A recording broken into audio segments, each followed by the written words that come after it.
Welcome to A edu और ए edu के हमारे इस यूट्यूब चैनल में आप सभी का स्वागत है। तो हम लोग एंशियंट हिस्ट्री ऑफ इंडिया के अंतर्गत एक बहुत बड़े साम्राज्य जिसका नाम था मौर्य साम्राज्य, जो कि बिहार के मगध के क्षेत्र का एक बहुत बड़ा साम्राज्य था, जिसमें अशोक और चंद्रगुप्त मौर्य जैसे महान सम्राट हुए। तो इसी दौरान हम लोग पढ़ेंगे महान चक्रवर्ती सम्राट अशोक के बारे में, जो कि यहाँ से एग्ज़ाम में कोई भी एग्ज़ाम हो, इससे प्रश्न निश्चित तौर पे एक या दो प्रश्न तो आते ही हैं और काफ़ी डिटेल में प्रश्न आते हैं। तो हम लोग पूरा डिटेल में इसे पढ़ेंगे सम्राट अशोक के बारे में। तो चलिए हम लोग शुरुआत करते हैं इस सम्राट अशोक को। सबसे पहले यह जो सम्राट अशोक है, यह 269 ईस्वी पूर्व से लेकर 232 ईस्वी पूर्व तक यह मगध पर राज करता है। हालांकि 273 ईस्वी में ही बिंदुसार का समय समाप्त हो गया था, लेकिन 4 वर्षों तक उत्तराधिकार का युद्ध चलता रहा इनके बिंदुसार के पुत्रों के बीच, और अंत में विजय प्राप्त करता है अशोक। और अंतिम जो जिसका नाम था सुसीम की हत्या करके यह अशोक राजा बनता है। कहाँ का? तो पाटलिपुत्रा का, मगध का राजा बनता है। हालांकि जो अभिलेख है, जो दिव्यावदान है, तो उसके अनुसार कहा जाता है कि इसने 99 भाइयों की हत्या करके राजगद्दी को प्राप्त की थी। तो चलिए हम लोग देखते हैं सबसे पहले कि अशोक का शासनकाल 269 ईस्वी से लेकर 232 ईस्वी तक विश्व के महानतम सम्राटों में से एक था। तो जाहिर सी बात है कि अशोक ही एक ऐसा शासक था जिसमें चक्रवर्ती सम्राट लगाया जाता है। तो इसी कारण इसे विश्व के महानतम सम्राटों में से गिना जाता है। एक नहीं, इसे महानतम सम्राट ही कहा जाता है। तो विश्व के महानतम सम्राटों में से एक था कौन? अशोक। बिंदुसार का यह दूसरा सबसे बड़ा पुत्र था और 269 ईस्वी में चंद्रगुप्त मौर्य के बाद मौर्य वंश का अगला उत्तराधिकारी बना।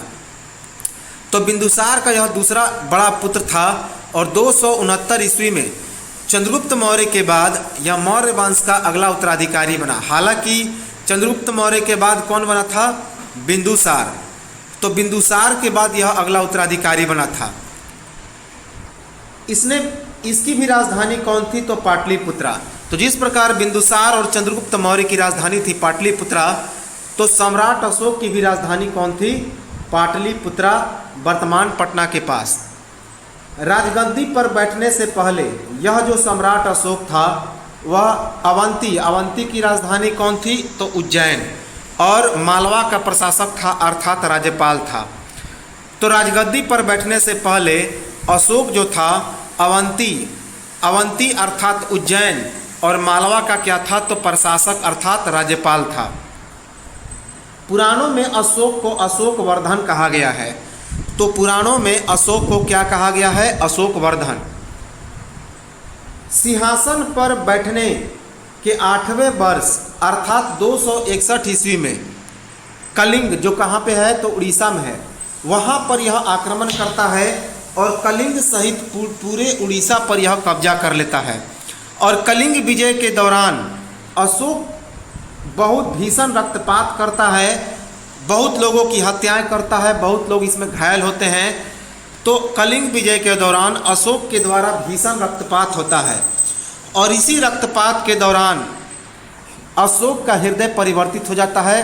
खून और लोगों के शव देखकर यह इसका हृदय पलट जाता है, हृदय में परिवर्तन आ जाता है और भीषण हिंसा के कारण यह अहिंसा का पुजारी बन जाता है और अशोक की आध्यात्मिक और धर्म विजय आरंभ हो जाती है। और इसके बाद अशोक बौद्ध धर्म को अपना लेता है। तो सिंहासन पर बैठने के 8वें वर्ष अर्थात 261 ईस्वी में सम्राट अशोक उड़ीसा के कलिंग पर आक्रमण करता है और कलिंग सहित पूरे उड़ीसा पर कब्जा कर लेता है। और कलिंग विजय के दौरान अशोक भीषण रक्तपात करता है और इसी रक्तपात के दौरान अशोक का हृदय परिवर्तित हो जाता है और भीषण हिंसा के दौरान अहिंसा का यह पुजारी बन जाता है। और इस प्रकार यहाँ से अब अशोक की आध्यात्मिक और धम्म विजय आरंभ हो जाती है। धम्म का मतलब होता है धर्म, पाली या प्राकृत में धर्म को धम्म कहा जाता है। और इसी धम्म विजय के बाद अशोक बौद्ध धर्म को स्वीकार कर लेता है।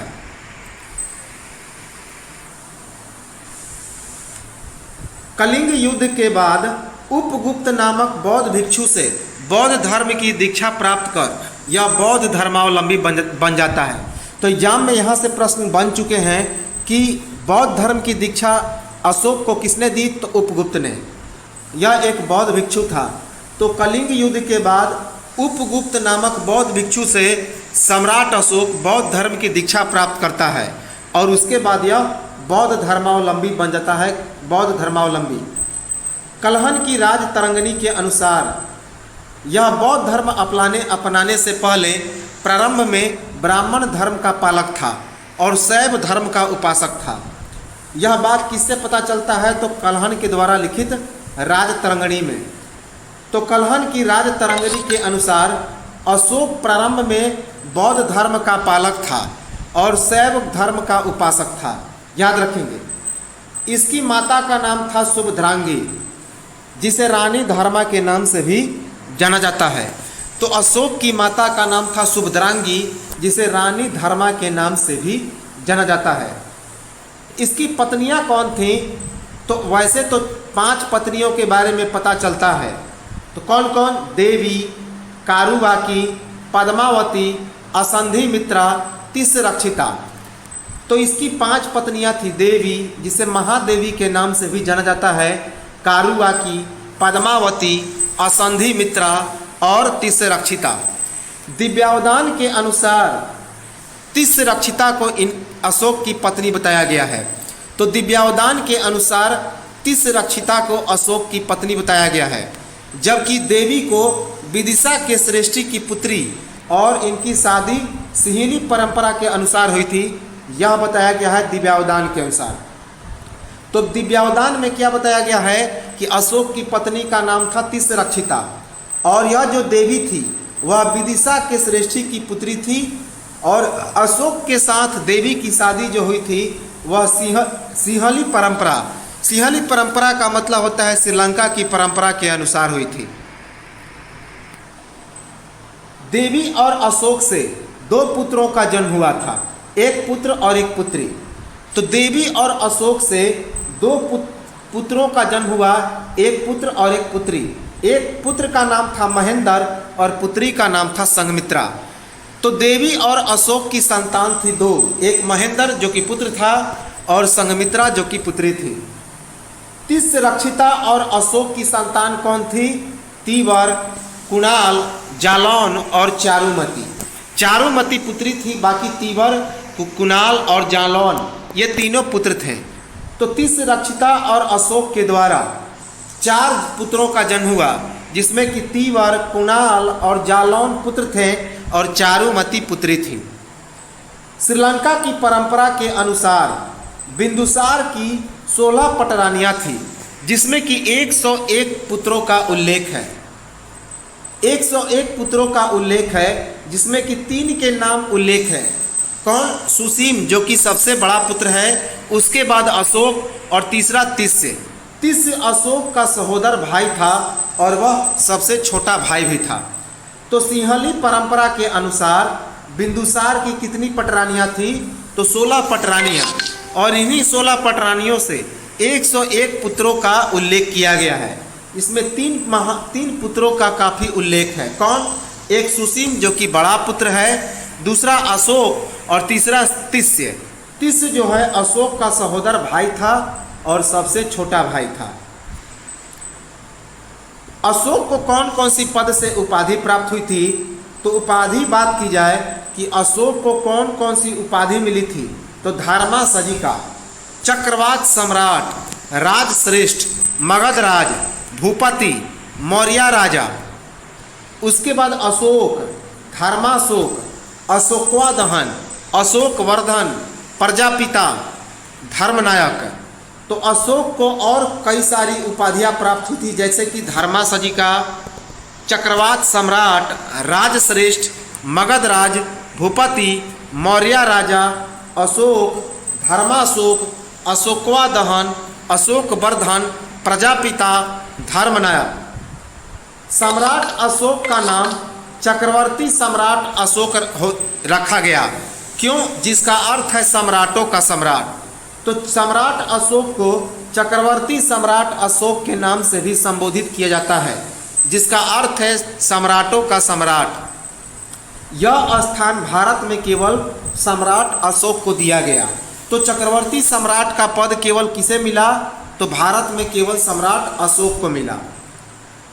अपने विस्तृत साम्राज्य से बेहतर कुशल प्रशासन तथा बौद्ध धर्म के प्रचार के लिए अशोक काफ़ी प्रसिद्ध हुआ। तो अपने विस्तृत साम्राज्य से बेहतर कुशल प्रशासन और बौद्ध धर्म प्रचार के लिए अशोक काफ़ी प्रसिद्ध हुआ। इसे और कौन कौन से उपनाम से जानते थे? तो कामाशोक, चंडाशोक। बौद्ध ग्रंथों के अनुसार ये इसके प्रारंभिक नाम थे। तो बौद्ध ग्रंथों के अनुसार अशोक के कौन कौन से प्रारंभिक नाम थे? तो कामाशोक और चंडाशोक, जो कि इसके उपनाम भी थे।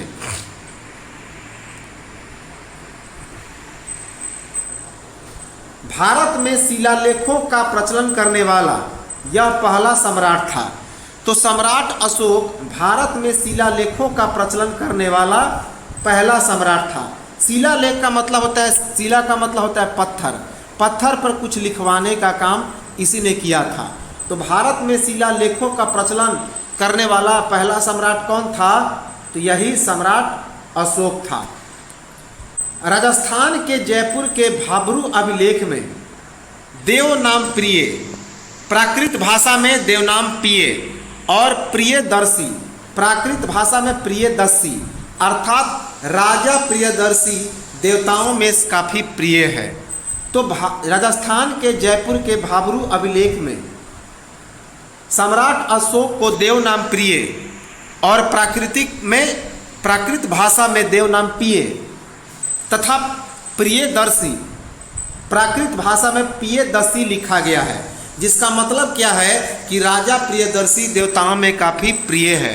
अर्थात सम्राट अशोक ने अभिलेखों में खास करके राजस्थान के जयपुर के भाब्रू अभिलेख में अपने आप को देव नाम प्रिय, प्राकृत भाषा में देव नाम पिय तथा प्रियदर्शी, प्राकृत भाषा में प्रियदर्शी लिखवाया है, जिसका मतलब है कि राजा प्रियदर्शी देवताओं में काफ़ी प्रिय है। शिलालेखों में कौन कौन सी लिपियों का प्रयोग किया गया है सम्राट अशोक का? तो अरमाइक, ग्रीक, ब्राह्मी और खरोष्टी।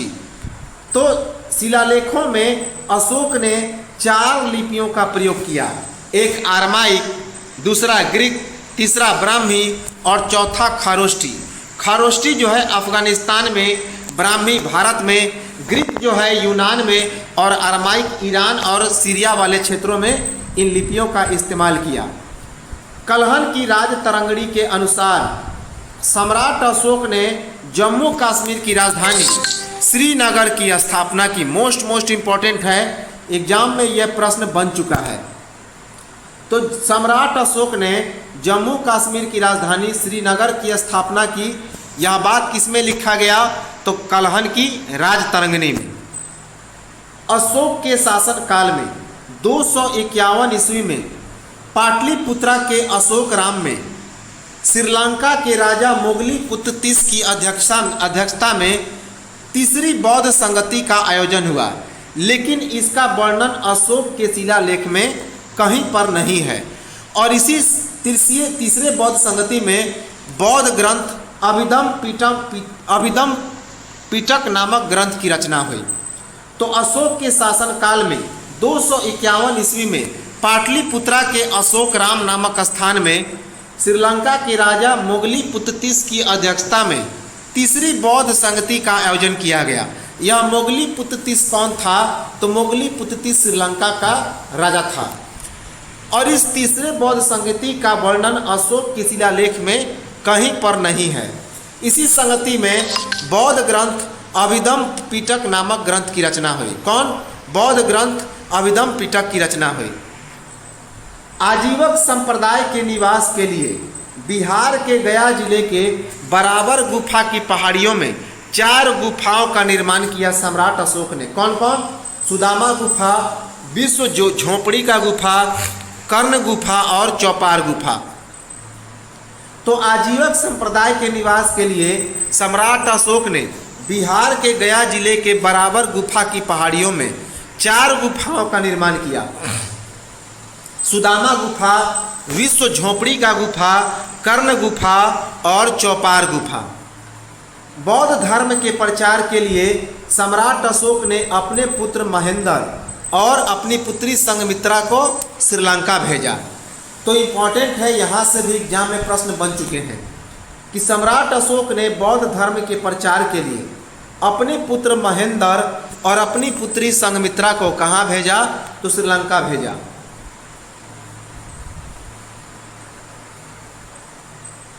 बिंदुसार के समय तक्षशिला में 2 विद्रोह हुआ था। ये हम लोग बिंदुसार के शासनकाल में पढ़ चुके थे।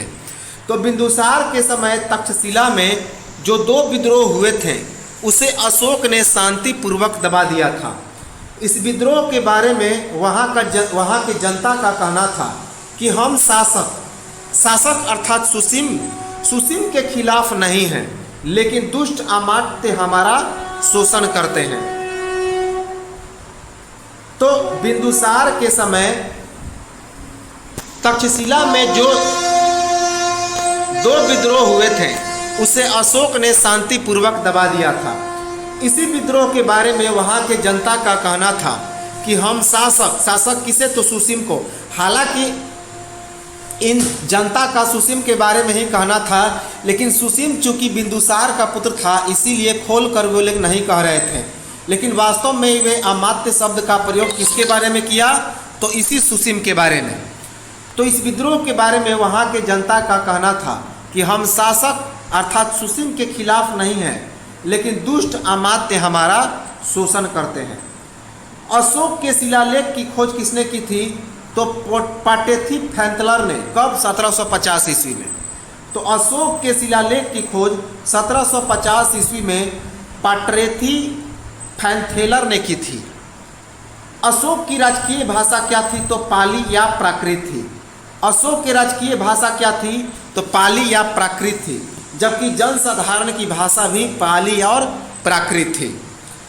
राजकीय लिपि क्या थी? तो ब्राह्मी। तो अशोक के राजकीय लिपि क्या थी? ब्राह्मी।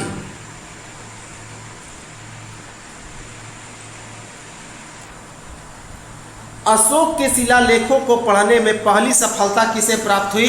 जेम्स प्रिंसेप 1837 ईस्वी में। तो अशोक के शिलालेखों को पहली बार किसने पढ़ा? तो जेम्स प्रिंसेप ने 1837 ईस्वी में।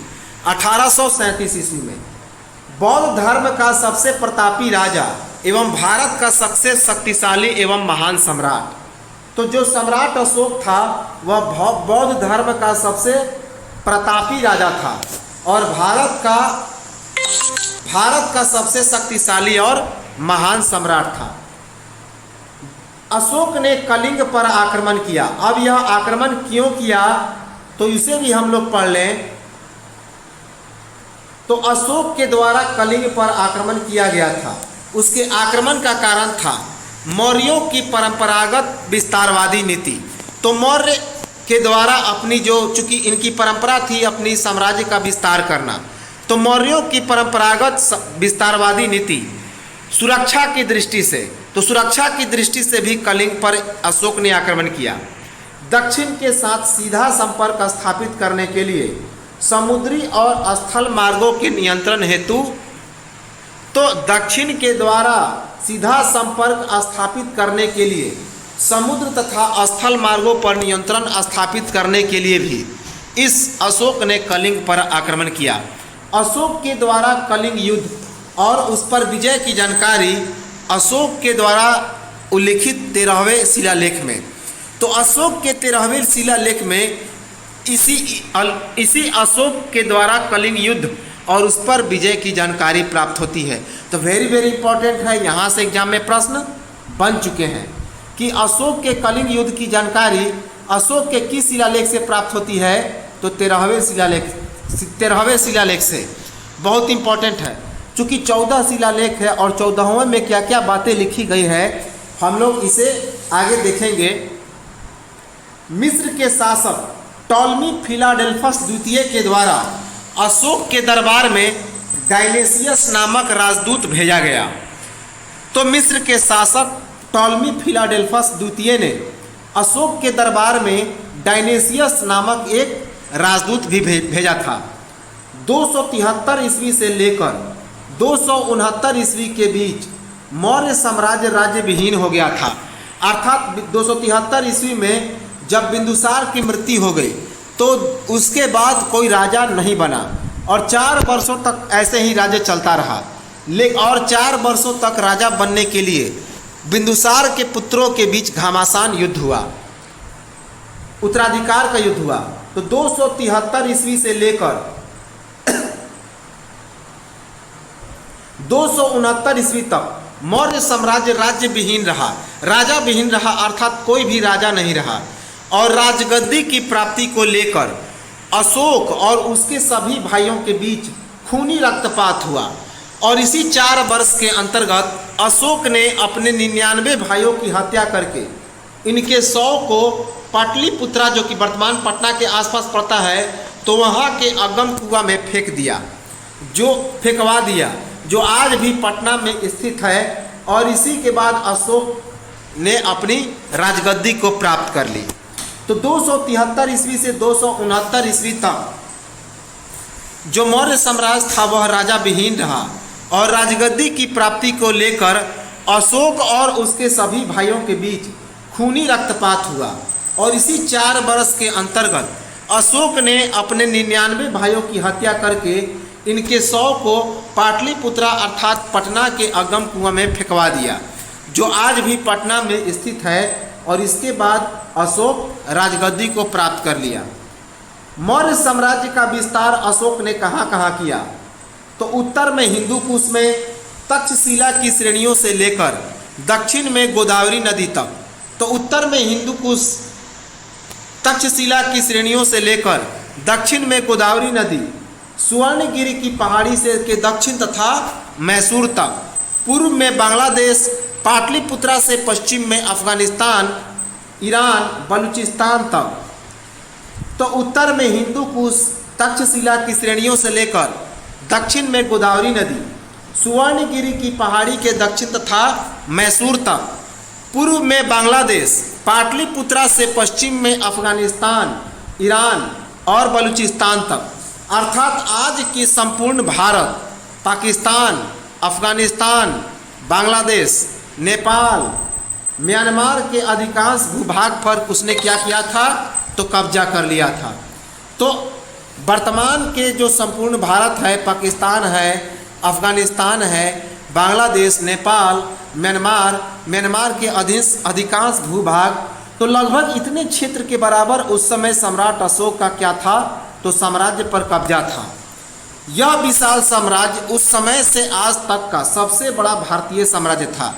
तो अशोक का यह विशाल साम्राज्य उस समय तक से आज तक का सबसे बड़ा भारतीय साम्राज्य था। अशोक काल में उकेरा गया प्रतीकात्मक चिन्ह, जो वर्तमान में अशोक चिन्ह के नाम से प्रसिद्ध है, आज के भारत का राष्ट्रीय चिन्ह है। तो अशोक के समय एक प्रतीकात्मक चिन्ह जो वर्तमान में अशोक चिन्ह के नाम से प्रसिद्ध है, उसे उकेरा गया था। और यही प्रतीकात्मक चिन्ह अर्थात अशोक चिन्ह आज के भारत का राष्ट्रीय चिन्ह है। आज के भारत का राष्ट्रीय चिन्ह कौन है? तो यही अशोक चिन्ह है।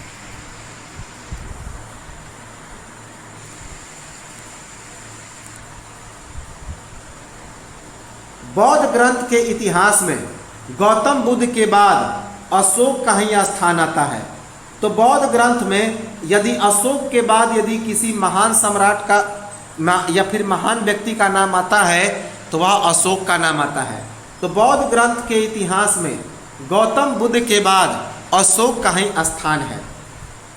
दिव्यावदान में अशोक की पत्नी का नाम क्या है? तो तिस्रक्षिता है, लेकिन उसके लेख में उसकी पत्नी कारुविक का वर्णन है।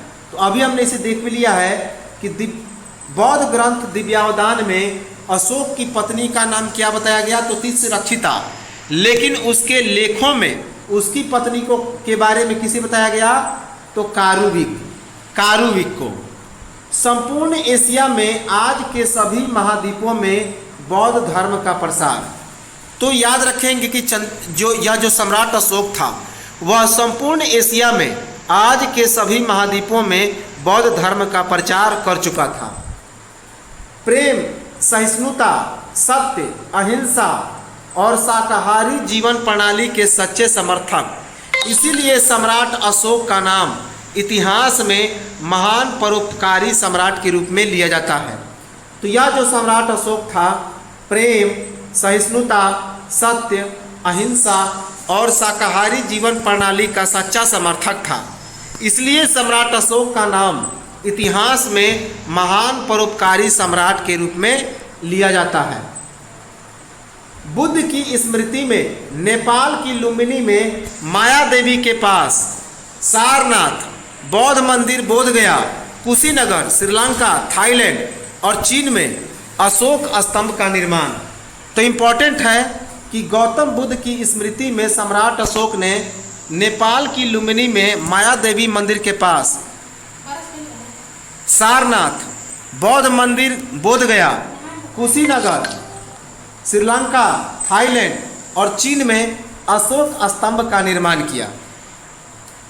बौद्ध धर्म का प्रचार भारत के अलावा श्रीलंका, अफगानिस्तान, पश्चिम एशिया, मिस्र तथा यूनान में, पश्चिम एशिया अर्थात सीरिया,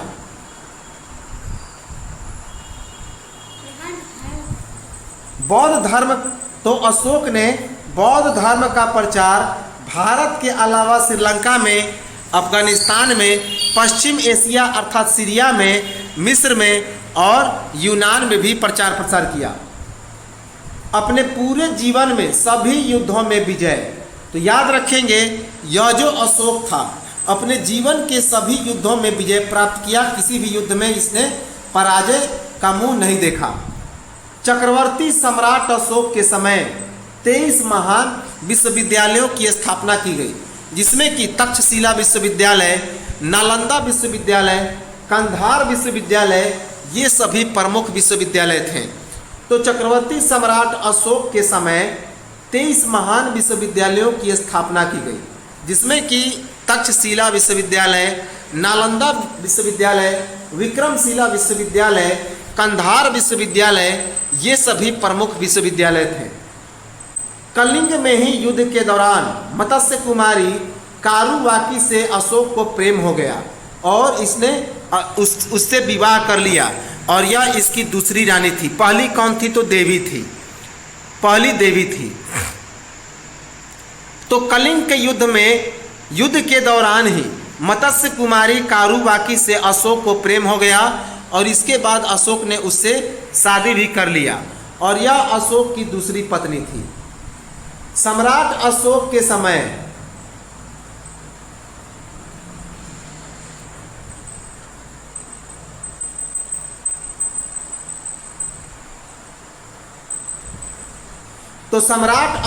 समय उसका ज्येष्ठ भाई जिसका नाम था सुसीम, बड़ा भाई सुसीम कहाँ का? तो तक्षशिला का प्रांतपति अर्थात राज्यपाल था। तो सम्राट अशोक के समय इसका बड़ा भाई, ज्येष्ठ भाई जिसका नाम था सुसीम, तक्षशिला का प्रांतपति अर्थात राज्यपाल था। और उस समय तक्षशिला में भारतीय यूनानी मूल के बहुत सारे लोग रहते थे। कहाँ पे? तो तक्षशिला में भारतीय यूनानी मूल के बहुत सारे लोग रहते थे, इसलिए वह क्षेत्र विद्रोह के लिए काफ़ी क्या था? तो उपयुक्त था। साथ ही सुसीम भी एक अयोग्य प्रशासक था। साथ ही साथ यह जो सुसीम था, जो कि बड़ा पुत्र था किसका? बिंदुसार का, वह भी एक अयोग्य प्रशासक था। इस विद्रोह को दबाने के लिए बिंदुसार ने अपने दूसरे सबसे बड़े पुत्र किसे भेजा? तो अशोक को भेजा। और उस समय अशोक जो था अवंती और मालवा का प्रशासक था। कहाँ का? अवंती अर्थात उज्जैन और मालवा का प्रशासक था। लेकिन अशोक की खबर सुनते ही उपद्रवियों ने इस विद्रोह को शांत कर लिया। तो जैसे ही उन्होंने सुना कि अशोक आ रहा है, तो इसकी खबर सुनते ही उपद्रवियों ने इस विद्रोह को शांत कर लिया और बिना युद्ध के ही यह विद्रोह शांत हो गया, समाप्त हो गया। और बिना युद्ध के ही यह जो विद्रोह था वह क्या हो गया, तो शांत हो गया। इसके बाद पुनः दोबारा विद्रोह हुआ, लेकिन इस बार अशोक ने विद्रोह को बलपूर्वक कुचल दिया। इसके बाद दोबारा विद्रोह हुआ, लेकिन अशोक ने इस विद्रोह को बलपूर्वक कुचल दिया। इससे भयभीत होकर सुसीम ने बिंदुसार से कहकर अशोक को राज्य से निकाल दिया और अशोक कहाँ चला गया, तो कलिंग चला गया और बौद्ध सन्यासियों के साथ वहीं पर शिक्षा ग्रहण करने लगा। तो इससे भयभीत हो गया कौन, सुसीम, और उसके बाद बिंदुसार से कहकर अशोक को राज्य से निकाल दिया और अशोक कहाँ चला गया, तो कलिंग चला गया। कहाँ, कलिंग, और बौद्ध सन्यासियों के साथ मिलकर वहीं पर शिक्षा ग्रहण करने लगा। उज्जैन के विद्रोह का शांतिपूर्वक दमन किसके भय से, तो सुसीम के भय से। उज्जैन में ही देवी से प्रेम हुआ और उसके बाद विवाह हो गया, जो उसकी तीसरी पत्नी थी। तो उज्जैन में अशोक ने सुसीमा के भय से विद्रोह का शांतिपूर्वक दमन किया। शांतिपूर्वक क्या किया, तो दमन किया। और उज्जैन में ही इसे देवी से प्रेम हो गया और उसके बाद उसी से अशोक ने देवी से भी क्या कर लिया, तो शादी कर लिया, विवाह कर लिया और यह इसकी तीसरी पत्नी बनी। कौन, तीसरी पत्नी। पहली कौन थी, तो तिस्रक्षिता।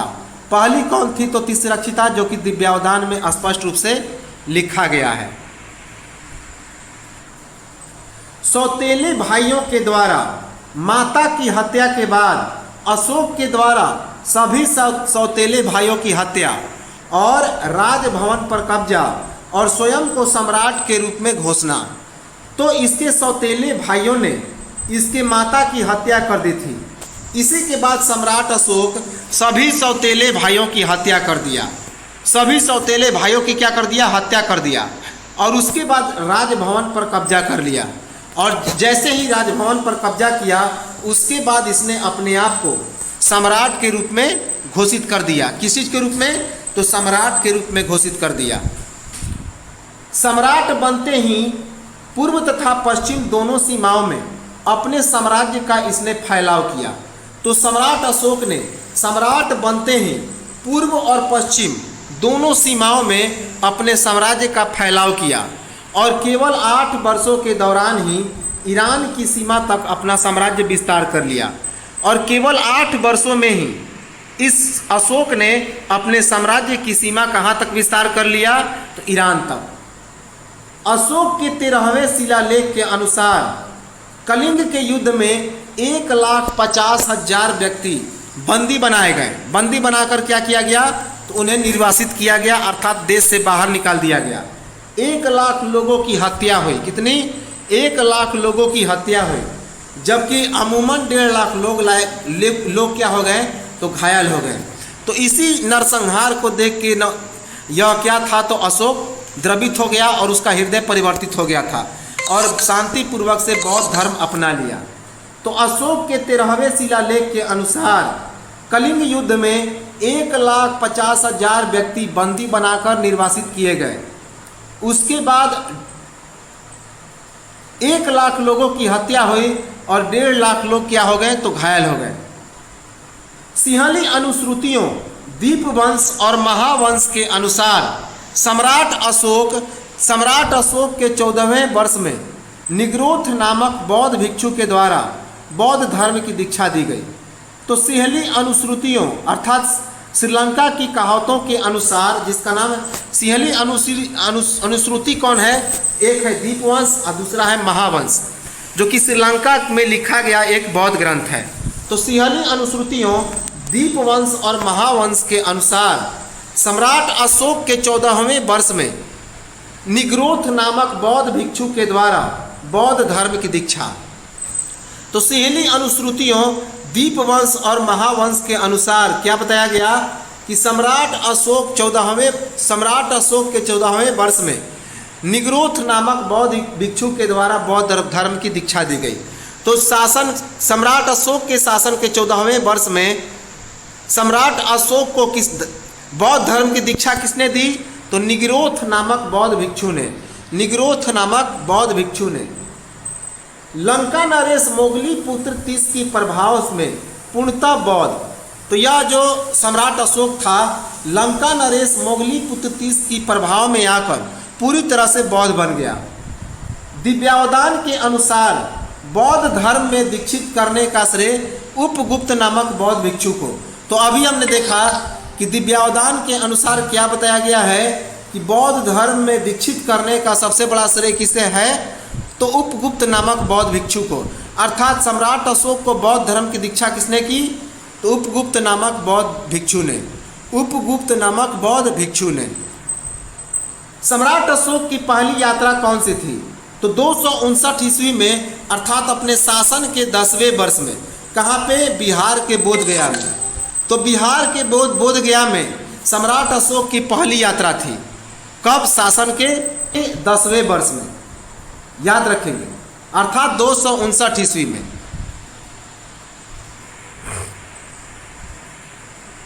शासन के 20वें वर्ष अर्थात 249 ईस्वी में नेपाल की तराई लुम्बिनी की यात्रा। तो इम्पॉर्टेंट है कि शासन के 20वें वर्ष में सम्राट अशोक ने नेपाल की तराई, जहाँ पे गौतम बुद्ध का जन्म हुआ था, लुम्बिनी की यात्रा की और लुम्बिनी ग्राम को कर मुक्त घोषित कर दिया। और लुम्बिनी ग्राम को कैसा घोषित कर दिया? तो कर मुक्त घोषित कर दिया। नेपाल की तराई में स्थित निगलिवा में कणक मुनि के स्तूप की भी सम्राट अशोक ने मरम्मत कराई। तो नेपाल की तराई में स्थित निगलिवा में कणक मुनि के स्तूप की भी इसने मरम्मत कराई। तो अपने शासन के 20वें वर्ष में अर्थात 249 ईस्वी में अशोक ने नेपाल की तराई अर्थात लुम्बिनी की यात्रा की और लुम्बिनी ग्राम को कर मुक्त घोषित कर दिया। कैसा? टैक्स फ्री घोषित कर दिया, कर मुक्त। और नेपाल की तराई में स्थित निगलिवा में कणक मुनि के स्तूप की इसने मरम्मत भी कराई। बौद्ध धर्म स्वीकारने के बाद अशोक ने शिकार और पशु हत्या को त्याग दिया। सभी संप्रदाय के सन्यासियों के साथ दान देना आरंभ किया। जन कल्याण के लिए चिकित्सालय खुलवाया, पाठशाला तथा सड़कों का निर्माण करवाया। तो बौद्ध धर्म स्वीकारने के बाद सम्राट अशोक ने शिकार और पशु हत्या का त्याग कर दिया। सभी संप्रदाय के सन्यासियों के साथ दान देना आरंभ किया। जन कल्याण के लिए चिकित्सालय, पाठशाला और सड़कों का निर्माण किया। अशोक के धर्म प्रचारकों में सबसे अधिक सफल कौन रहा? तो अशोक का पुत्र महेंद्र। तो अशोक के धर्म प्रचारकों में सबसे अधिक सफल रहा उसका पुत्र महेंद्र।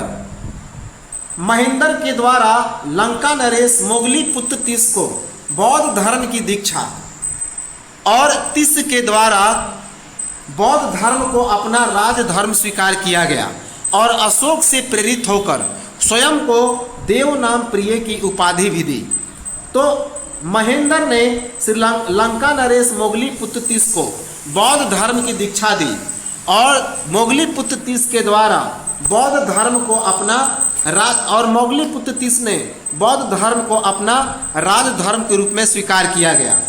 और अशोक से प्रेरित होकर मोगली पुत्र तीस ने अशोक की तरह अपने आप को देव नाम प्रिय की उपाधि प्रदान की। अशोक के बौद्ध धर्म के प्रचार के लिए कौन कौन से साधन अपनाए गए? तो अशोक ने बौद्ध धर्म के प्रचार के लिए कौन कौन से साधन को अपनाया? तो धर्म यात्रा का आरंभ किया, राजकीय पदाधिकारियों की नियुक्ति की, दिव्य रूपों का प्रदर्शन किया, धर्म लिपियों को खुदवाया, लोकचारिता का कार्य किया, धर्म श्रावण एवं धर्मोपदेश की व्यवस्था की और विदेशों में धर्म प्रचारकों को भेजा। तो अशोक ने बौद्ध धर्म के प्रचार के लिए कौन कौन से साधन अपनाए?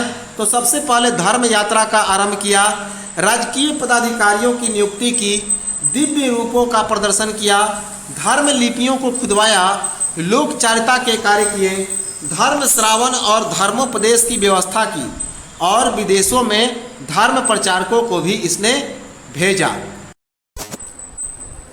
कलिंग युद्ध के बाद आमोद प्रमोद की यात्रा पर प्रतिबंध।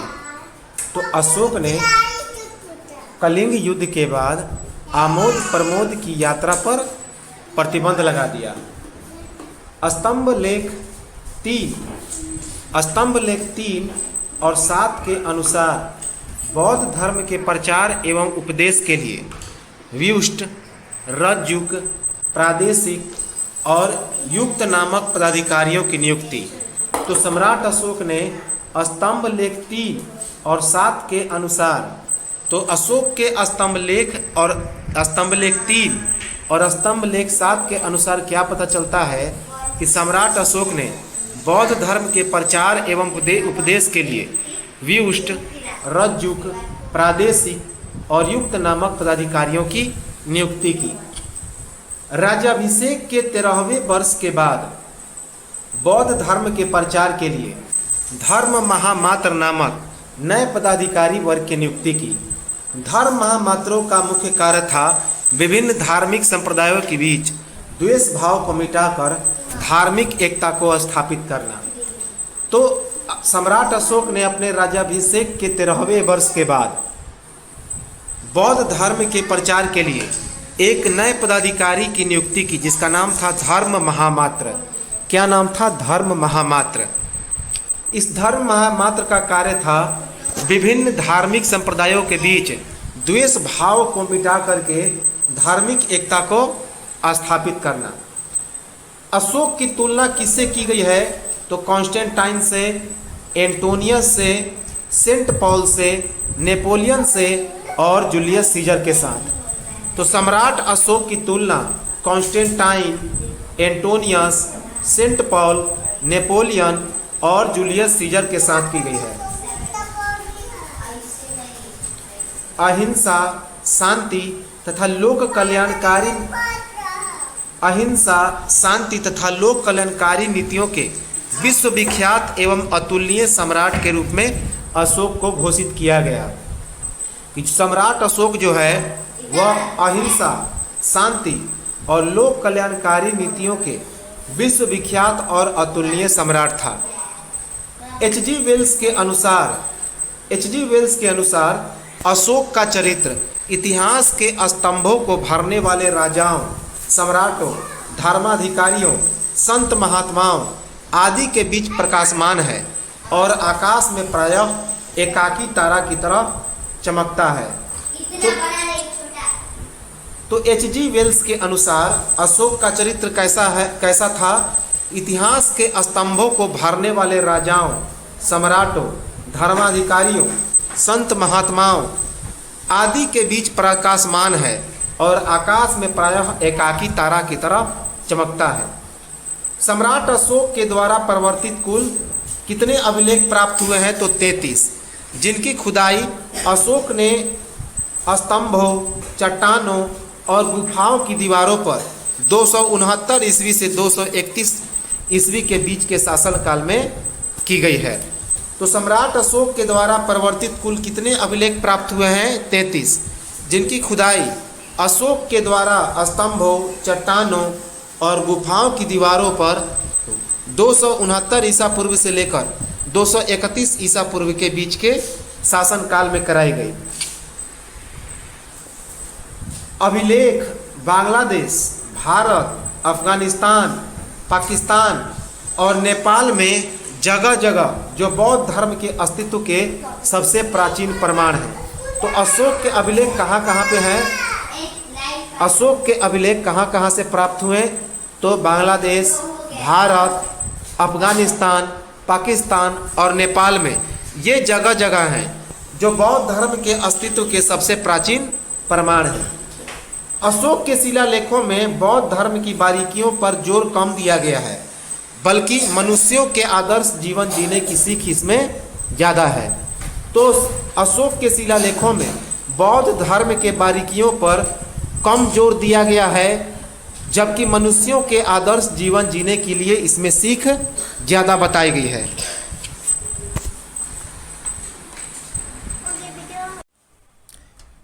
पूर्वी क्षेत्रों में बौद्ध धर्म के आदेश प्राचीन मगधी भाषा अर्थात पाली भाषा के प्रयोग से हुआ है।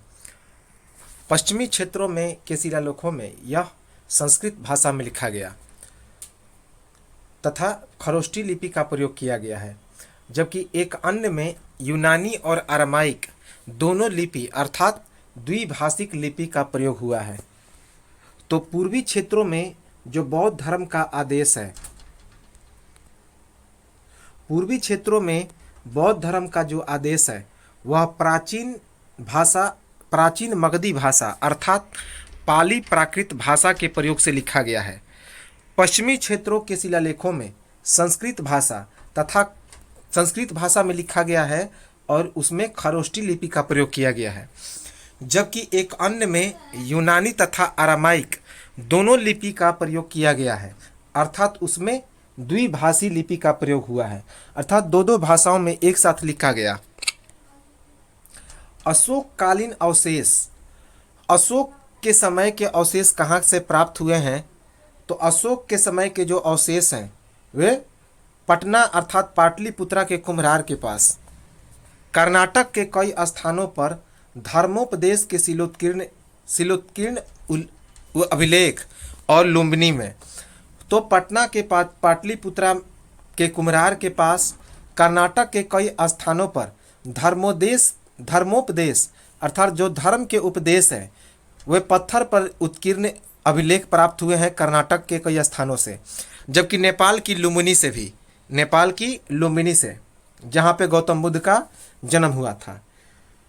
बौद्ध ग्रंथों के अनुसार जब बिंदुसार के पुत्र अशोक का जन्म हुआ था तो बिंदुसार की पत्नी दुर्धरा को एक स्वप्न आया कि उसका पुत्र बोला कि माँ मैं अशोक हूँ, इसी कारण उसका नाम क्या पड़ा? तो अशोक पड़ा। तो बौद्ध ग्रंथों के अनुसार क्या बताया गया है कि जब बिंदुसार के पुत्र का जन्म हुआ तो बिंदुसार की पत्नी दुर्धरा को एक सपना आया और सपना में उसने देखा कि उसका जो पुत्र है वह उसे माँ कह के बुलाया और उसने अपना नाम बताया अशोक, कि माँ मैं अशोक हूँ। इसी कारण अशोक का नाम क्या पड़ गया? बिंदुसार के जो दूसरा सबसे बड़ा पुत्र था उसका नाम पड़ा अशोक। बौद्ध प्रमाणों के अनुसार अशोक के द्वारा 99 भाइयों की हत्या और उसके बाद अशोक के द्वारा स्वयं को सम्राट की उपाधि और इन भातृ संघर्ष में अशोक की मदद बिंदुसार के एक युवा मंत्री राधागुप्त के द्वारा। अशोक और उसके भाइयों के बीच यह संघर्ष 273 ईसा पूर्व से 269 ईसा पूर्व 4 बरस तक चला था। तो बौद्ध प्रमाणों के अनुसार क्या पता चलता है कि अशोक ने अपने 99 भाइयों की हत्या कर दी और उसके बाद अशोक ने इनकी हत्या करके अपने आप को सम्राट की उपाधि दे दी, अर्थात 99 भाइयों की हत्या करके वह सम्राट बन गया। और इस भाइयों के संघर्ष में अशोक की मदद किसने की? तो बिंदुसार के एक युवा मंत्री जिसका नाम था राधागुप्त। तो इसमें अशोक की मदद बिंदुसार के एक युवा मंत्री राधागुप्त ने की।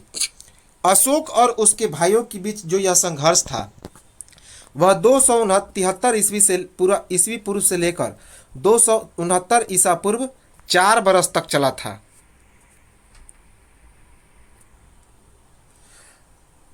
अभिलेखों के अनुसार अशोक का क्या कथन था कि अब मेरी घोष न होकर धर्म की घोष होगी, अर्थात अभिलेखों में लिखा गया है कि अशोक ने एक बात कहा था कि अब मेरी घोष का मतलब होता है जयकार, कि अब मेरी जयकार नहीं होगी बल्कि धर्म की जय होगी, धर्म की विजय होगी। धर्म का मतलब होता है धर्म। अब मेरी घोष न होकर धर्म की घोष, यह धर्म की घोष होगी, यह बात कहा अशोक ने, अभिलेखों में लिखा गया। अशोक से प्रियदर्शी का समीकरण बैठाने वाला व्यक्ति कौन था? तो टर्नर था 1863 ईस्वी में। तो अशोक से प्रियदर्शी का समीकरण बैठाने वाला, अर्थात अशोक के नाम में प्रियदर्शी जुड़ सकता है, यह बात किसने बताया? तो टर्नर ने। इस समीकरण को बैठाने वाला व्यक्ति था टर्नर। कब? 1863 ईस्वी में। अभिलेखों के माध्यम से अपनी प्रजा को संबोधित करने की प्रेरणा किसके द्वारा प्राप्त हुई? ईरानी राजा डेरियस प्रथम से। तो अभिलेखों के माध्यम से अपनी प्रजा को संबोधित करने की प्रेरणा किससे प्राप्त हुई अशोक को? ईरानी राजा डेरियस प्रथम से। तो अशोक को अपनी प्रजा को तो अभिलेखों के माध्यम से अपनी प्रजा को संबोधित करने की प्रेरणा अशोक को किससे प्राप्त हुई? तो ईरान के राजा डेरियस प्रथम से। अभिलेखों की जो लिपि है, अशोक की जो अभिलेख है उनकी लिपि कौन कौन सी है? तो ब्राह्मी, यूनानी, अरमाइक और खरोष्ठी। तो ब्राह्मी, ग्रीक या यूनानी, अरमाइक और खरोष्ठी, इन चारों लिपियों में अशोक की क्या है? तो अभिलेख है। और इसकी भाषा कैसी है? तो अशोक के अभिलेखों की भाषा है प्राकृत, यूनानी और अरमाइक। प्राकृत, यूनानी और अरमाइक। अब हम लोग अभिलेख के बारे में थोड़ा सा देखें। इंपॉर्टेंट है कौन कौन से अभिलेख हैं। तो सबसे पहले ये जो अभिलेख है उनकी संख्या है 5। एक है बृहद शिलालेख, दूसरा है लघु शिलालेख, तीसरा है बृहद स्तंभ लेख, चौथा है लघु स्तंभ लेख, पांचवा है पृथक लेख। तो 5 भागों में अभिलेख को डिवाइड किया गया है अशोक के अभिलेखों को। पहला बृहद शिलालेख, दूसरा लघु शिलालेख, तीसरा बृहद स्तंभ लेख, चौथा लघु स्तंभ लेख और पांचवा पृथक लेख। जो बृहद शिलालेख है उनकी संख्या है 14। तो बृहद शिलालेखों की संख्या कितनी है? 14, जो 8 स्थलों से प्राप्त हुई है। कितनी स्थलों से? 8 स्थलों से। जबकि जो पृथक लेख है उनकी वह कहाँ से है? तो धौली और जौगढ़। धौली और जौगढ़ के अभिलेख को पृथक लेख कहते हैं और यह दोनों उड़ीसा के कलिंग में है। कहाँ पे? उड़ीसा के कलिंग में प्राप्त हुआ, धौली और जौगढ़। सबसे पहले ये जो बृहद शिलालेख है जिनकी संख्या कितनी है? 8 है, 14 है और ये 8 स्थलों से प्राप्त हुए हैं। अब ये 8 स्थल कौन कौन से हैं और इन स्थलों की यह जो किस किस लिपि में लिखी गई है?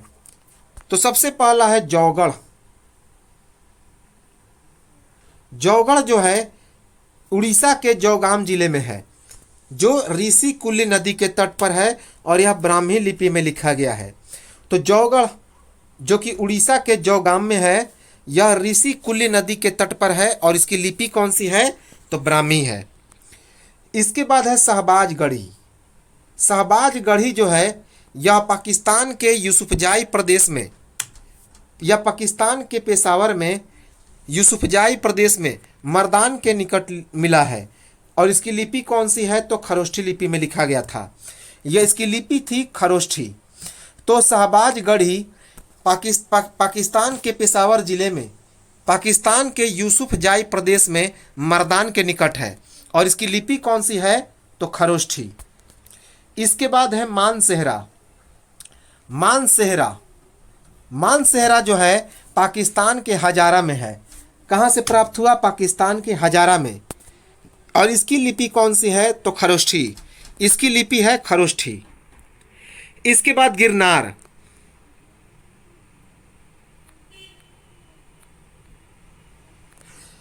इसके बाद है गिरनार। गिरनार कहाँ से प्राप्त हुआ है? तो गिरनार अभिलेख गुजरात के काठियावाड़ में जूनागढ़ के पास से प्राप्त हुआ है। गुजरात के काठियावाड़ में जूनागढ़ के से प्राप्त हुआ है। इसकी लिपि कौन सी है? तो ब्राह्मी। इसकी लिपि है ब्राह्मी। इसी शिलालेख पर रुद्रदामन और स्कंद गुप्त के लेख है। तो इसी शिलालेख पर रुद्रदामन और स्कंद गुप्त के लेख है। इसके बाद है सोपारा। सोपारा कहाँ पे है? तो महाराष्ट्र के थाने जिला में। सोपारा कहाँ से प्राप्त हुआ है? महाराष्ट्र के थाने जिला में। तो सोपारा जो शिलालेख है महाराष्ट्र के थाने जिला से प्राप्त हुआ है। इसकी लिपि कौन सी है? तो ब्राह्मी। इसकी लिपि है ब्राह्मी। इसके बाद है कालसी। इसके बाद है कालसी। यह कालसी उस समय के उत्तर प्रदेश के देहरादून में टॉस एवं जमुना नदी के किनारे से प्राप्त हुआ। तो कालसी जो कालसी शिलालेख है उस समय के उत्तर प्रदेश के देहरादून के टॉन्स एवं यमुना नदी के संगम के तट से प्राप्त हुआ। इसकी लिपि कौन सी है? तो ब्राह्मी। इसकी लिपि है ब्राह्मी। इसके बाद है एरागुड्डी। एरागुड्डी, जो एरागुड्डी शिलालेख है, यह आंध्र प्रदेश के कुरनूल जिला से प्राप्त हुआ है। आंध्र प्रदेश के कुरनूल जिला से यहाँ से बृहद एवं लघु दोनों शिलालेख प्राप्त हुए हैं। तो यहाँ से बृहद एवं लघु शिलालेख दोनों प्राप्त हुए हैं। और इसकी लिपि कौन सी है? तो ब्राह्मी। इसकी लिपि है ब्राह्मी। इसके बाद है धौली। धौली जो है, अभी हमने बताया कि धौली और जौगढ़ दोनों उड़ीसा है, उड़ीसा के कलिंग प्रदेश में, उड़ीसा के कलिंग प्रदेश में। और इसकी लिपि कौन सी है? तो ब्राह्मी। कि जो भारत के जितने सारे शिलालेख हैं, अशोक के जो भारत के शिलालेख हैं, वे सभी ब्राह्मी लिपि में लिखे गए थे। और भारत से बाहर पाकिस्तान में खरोष्ठी लिपि, अफगानिस्तान और पाकिस्तान में खरोष्ठी लिपि में, जबकि जो उत्तर पश्चिम के इलाके हैं जैसे ईरान, इराक, यूनान, यहाँ पे आरामाइक लिपि में लिखे गए थे, ग्रीक और आरामाइक लिपि में। जौगढ़ से प्राप्त अभिलेखों का विभाजन 3 खंड में है। तो जो जौगढ़ से प्राप्त अभिलेख, जौगढ़ से जो अभिलेख प्राप्त हुआ है, उसका विभाजन 3 खंडों में किया गया, जिसमें तीसरे खंड पर 2 पृथक विशिष्ट लेख कलिंग के लिए उत्कीर्ण है। और धौली अभिलेख, जिसमें कि कुल 14 अभिलेख हैं, उसके 11वें, 12वें और 13वें अभिलेख के स्थान पर 2 विशिष्ट लेख हैं। इसीलिए धौली और जौगढ़ के अभिलेख को हम लोग पृथक कलिंग अभिलेख भी कहते हैं। तो जो जौगढ़ से अभिलेख प्राप्त हुआ है, उसका विभाजन 3 खंडों में किया गया। उसका विभाजन 3 खंडों में है। तीसरे खंड में 2 पृथक विशिष्ट लेख कलिंग के लिए उत्कीर्ण किए गए हैं। और धौली अभिलेख, जिसमें कुल 14 अभिलेख हैं, उसके 11वें, 12वें और 13वें अभिलेख के स्थान पर 2 विशिष्ट लेख लिखे गए हैं। इसीलिए धौली और जौगढ़ के अभिलेख को हम लोग पृथक कलिंग अभिलेख कहते हैं। पृथक कलिंग अभिलेख इंपॉर्टेंट है। अब है हम लोग देखते हैं अशोक के 14 बृहद शिलालेख। चूँकि जो शिलालेखों की संख्या थी, बृहद शिलालेख, वो 14 थी, जो कि 8 स्थानों से प्राप्त हुए। तो 14 शिलालेख के में क्या क्या लिखा गया है, यहाँ से एग्जाम में निश्चित तौर पे प्रश्न आ जाते हैं।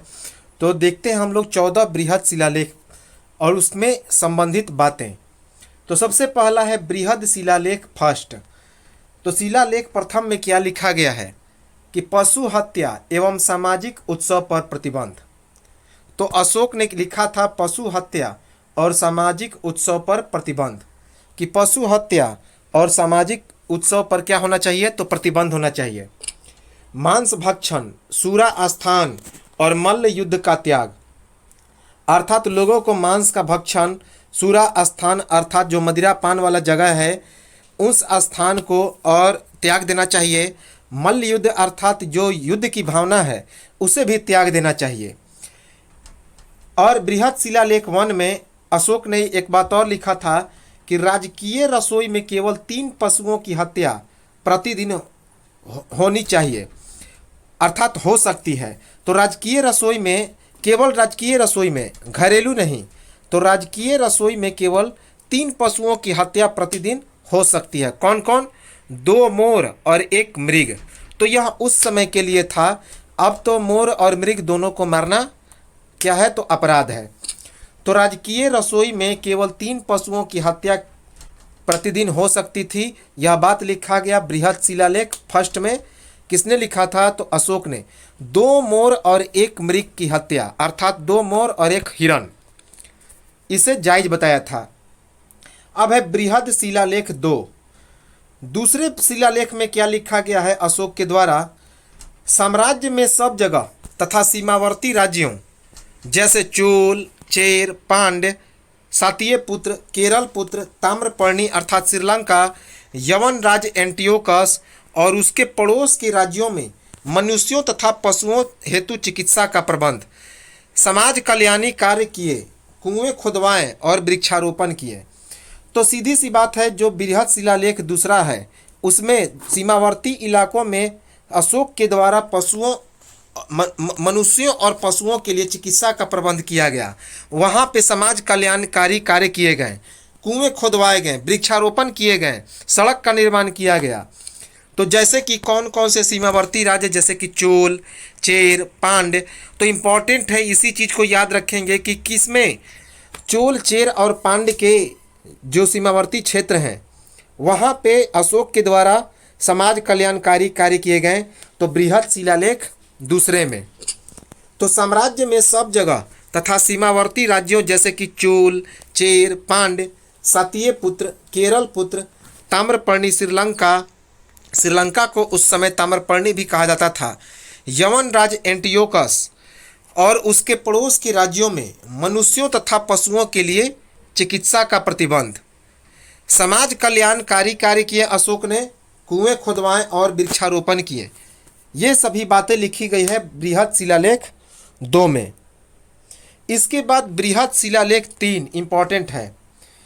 तो बृहद शिलालेख 3 में क्या बातें लिखी गई है अशोक के द्वारा? साम्राज्य में सभी जगह अधिकारी जैसे युक्त, रज्जुक और प्रादेशिक। युक्त जो होता था वह पुलिस अधिकारी होता था, रज्जुक न्याय अधिकारी होता था, और जो प्रादेशिक होता था वह धर्म से संबंधित अधिकारी होता था। खास करके जो राजस्व अधिकारी होता था, टैक्स वसूलने वाला, वह प्रादेशिक के जिम्मे था, और थोड़ा बहुत धार्मिक कार्य भी इसके जिम्मे था। तो साम्राज्य में सभी जगह अधिकारी जैसे कि युक्त, रज्जुक एवं प्रादेशिक प्रति 5वें वर्ष दौरे पर जाएं, जिसका मुख्य उद्देश्य प्रजा को धर्म एवं अन्य कार्यों की शिक्षा प्रदान करना था। तो तीसरे अभिलेख में अशोक ने लिखा था कि जो अधिकारी थे उस वक्त अशोक के समय में, युक्त, रज्जुक और प्रादेशिक, प्रत्येक 5वें वर्ष पर दौरे पर जाएं, जिसका मुख्य उद्देश्य था कि प्रजा को धर्म और अन्य कार्यों की शिक्षा प्रदान करना। तीसरे शिलालेख में अशोक ने लिखा कि माता पिता की आज्ञा माननी चाहिए, मित्रों, संबंधियों, ब्राह्मणों और श्रमणों के प्रति उदार का भाव रखना चाहिए, जीव हत्या नहीं करनी चाहिए, थोड़ा ही व्यय और थोड़ा ही संचय सबसे अच्छा गुण है। अर्थात थोड़ा सा खर्च कीजिए और ज़्यादा संचय भी मत कीजिए, दोनों भाव यह मनुष्य का सबसे अच्छा गुण है।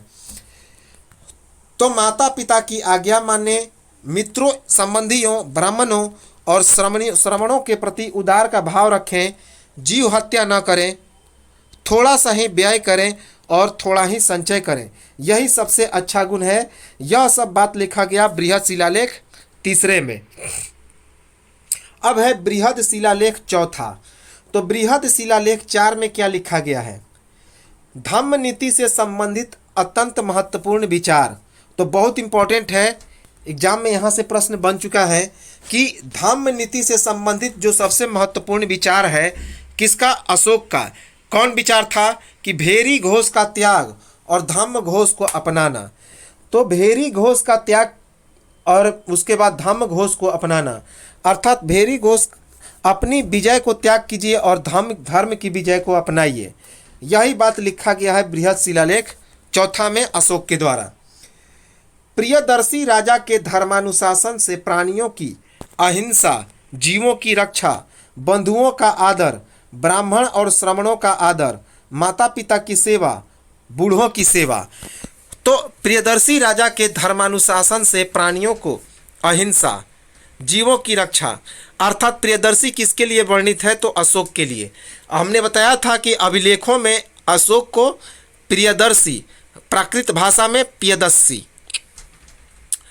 तो प्रियदर्शी राजा के धर्मानुशासन से प्राणियों की अहिंसा, जीवों की रक्षा, बंधुओं का आदर, ब्राह्मण श्रमणों का आदर, माता पिता की सेवा, बूढ़ों की सेवा, यह सभी करनी चाहिए। यह बात लिखा गया किसमें? बृहद शिलालेख चौथा में। इसके बाद है बृहद शिलालेख 5।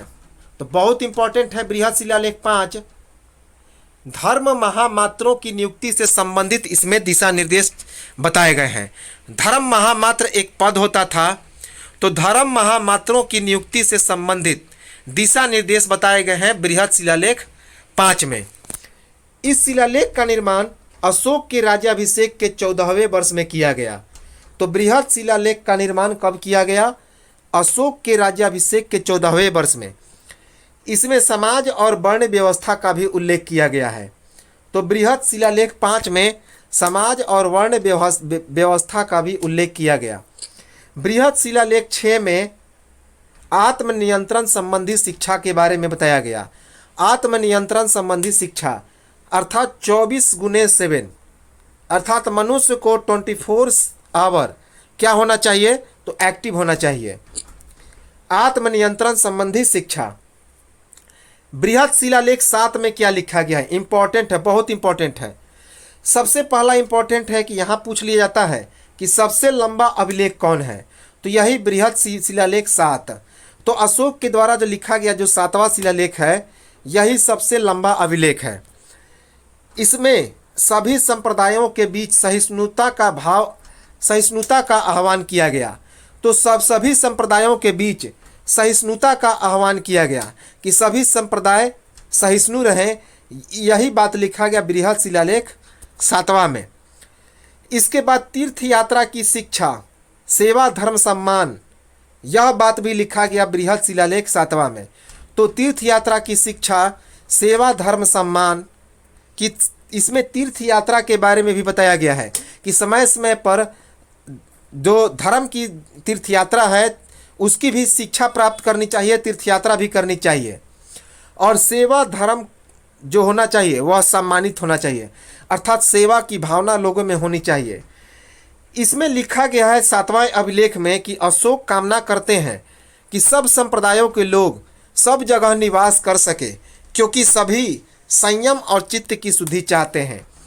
तो इसमें लिखा गया है कि अशोक कामना करते हैं कि सब संप्रदायों के लोग सब जगह निवास कर सकें, क्योंकि सभी संयम और चित्त की शुद्धि चाहते हैं। चित्त का मतलब होता है आत्मा। बृहद शिलालेख 8 इंपॉर्टेंट है।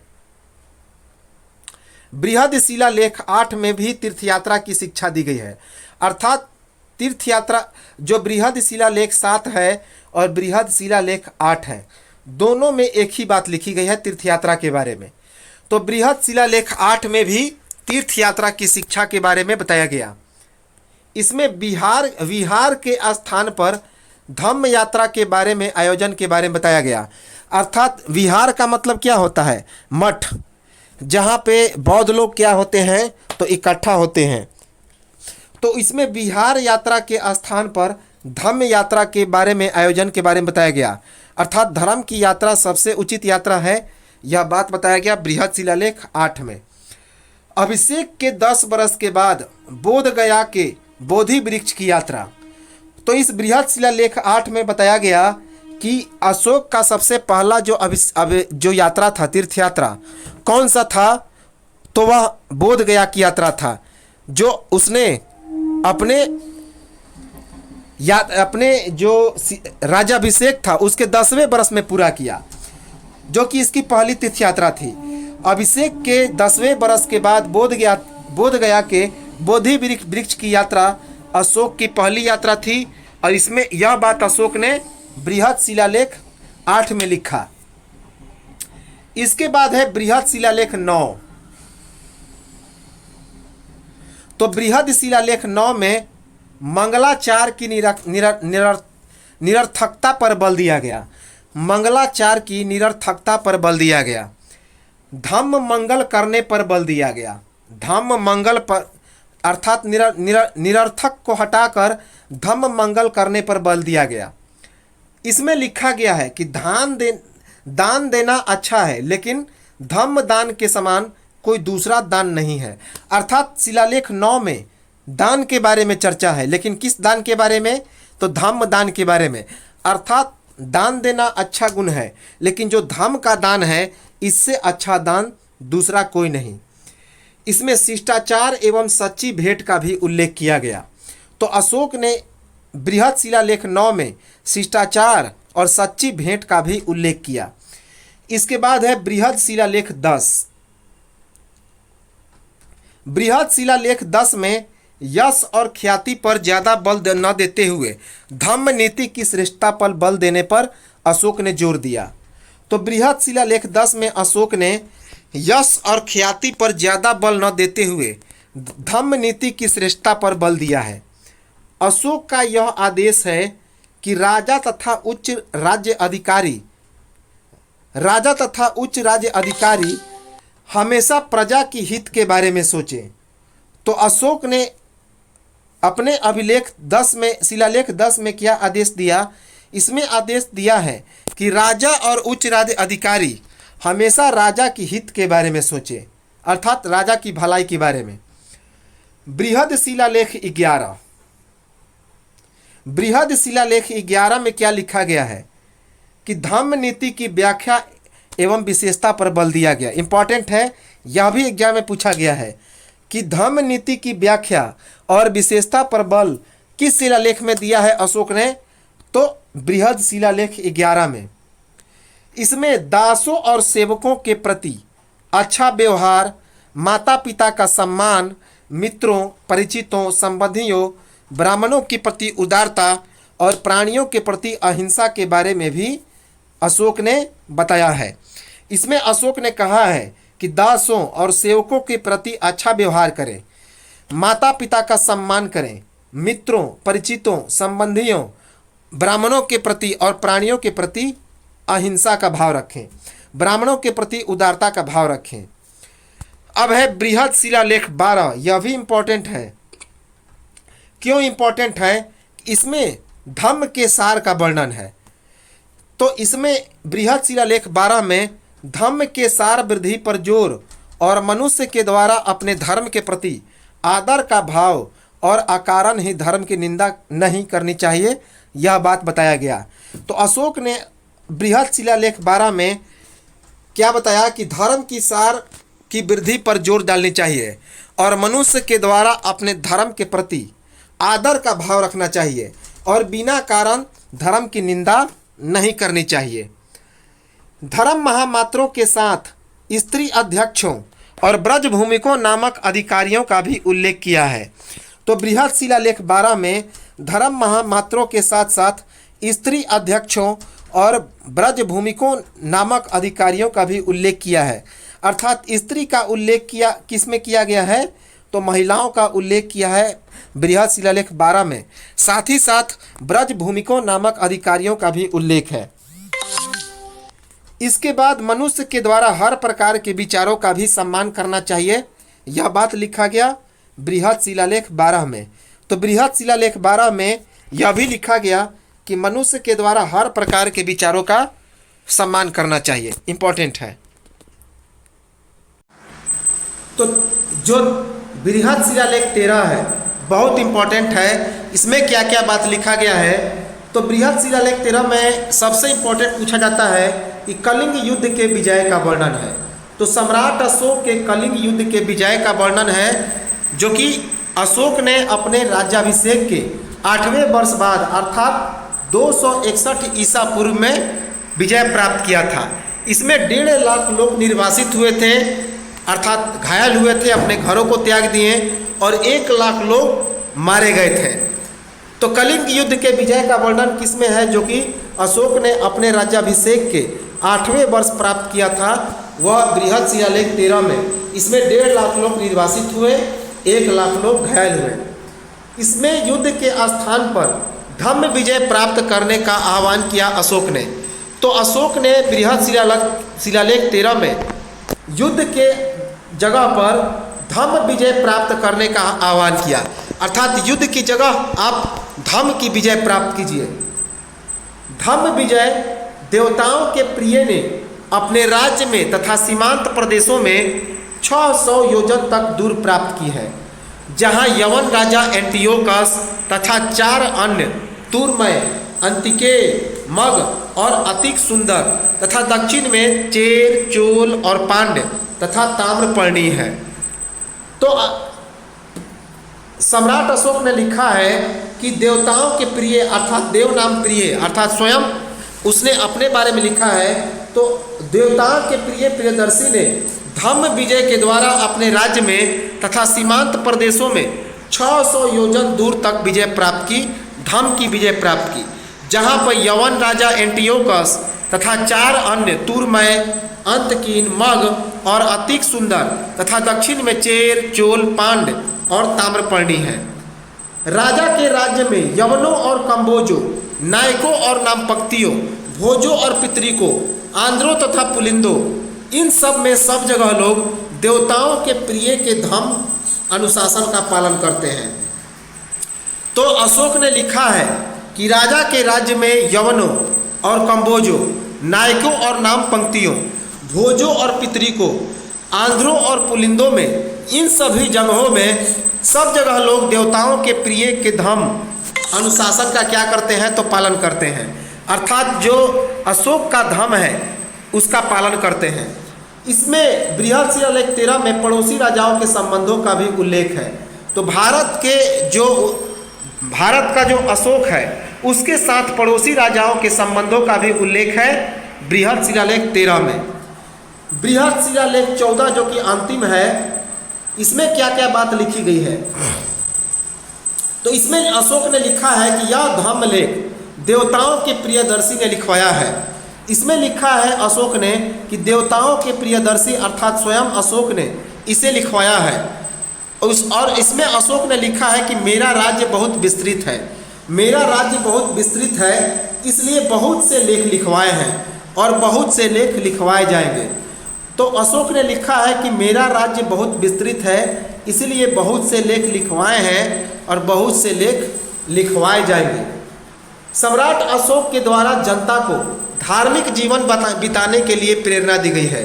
तो बृहत्शिलालेख 14 में सम्राट अशोक ने जनता को धार्मिक जीवन बिताने की प्रेरणा दी है और साथ ही साथ जीवन में मधुरता लाने के विकास के लिए भी कहा गया है। तो बृहत्शिलालेख 14 में अशोक ने कहा कि जीवन में मधुरता का भी विकास लाइए, इम्पोर्टेंट है। अब हम लोग आते हैं इम्पोर्टेंट अशोक के धाम को लेकर।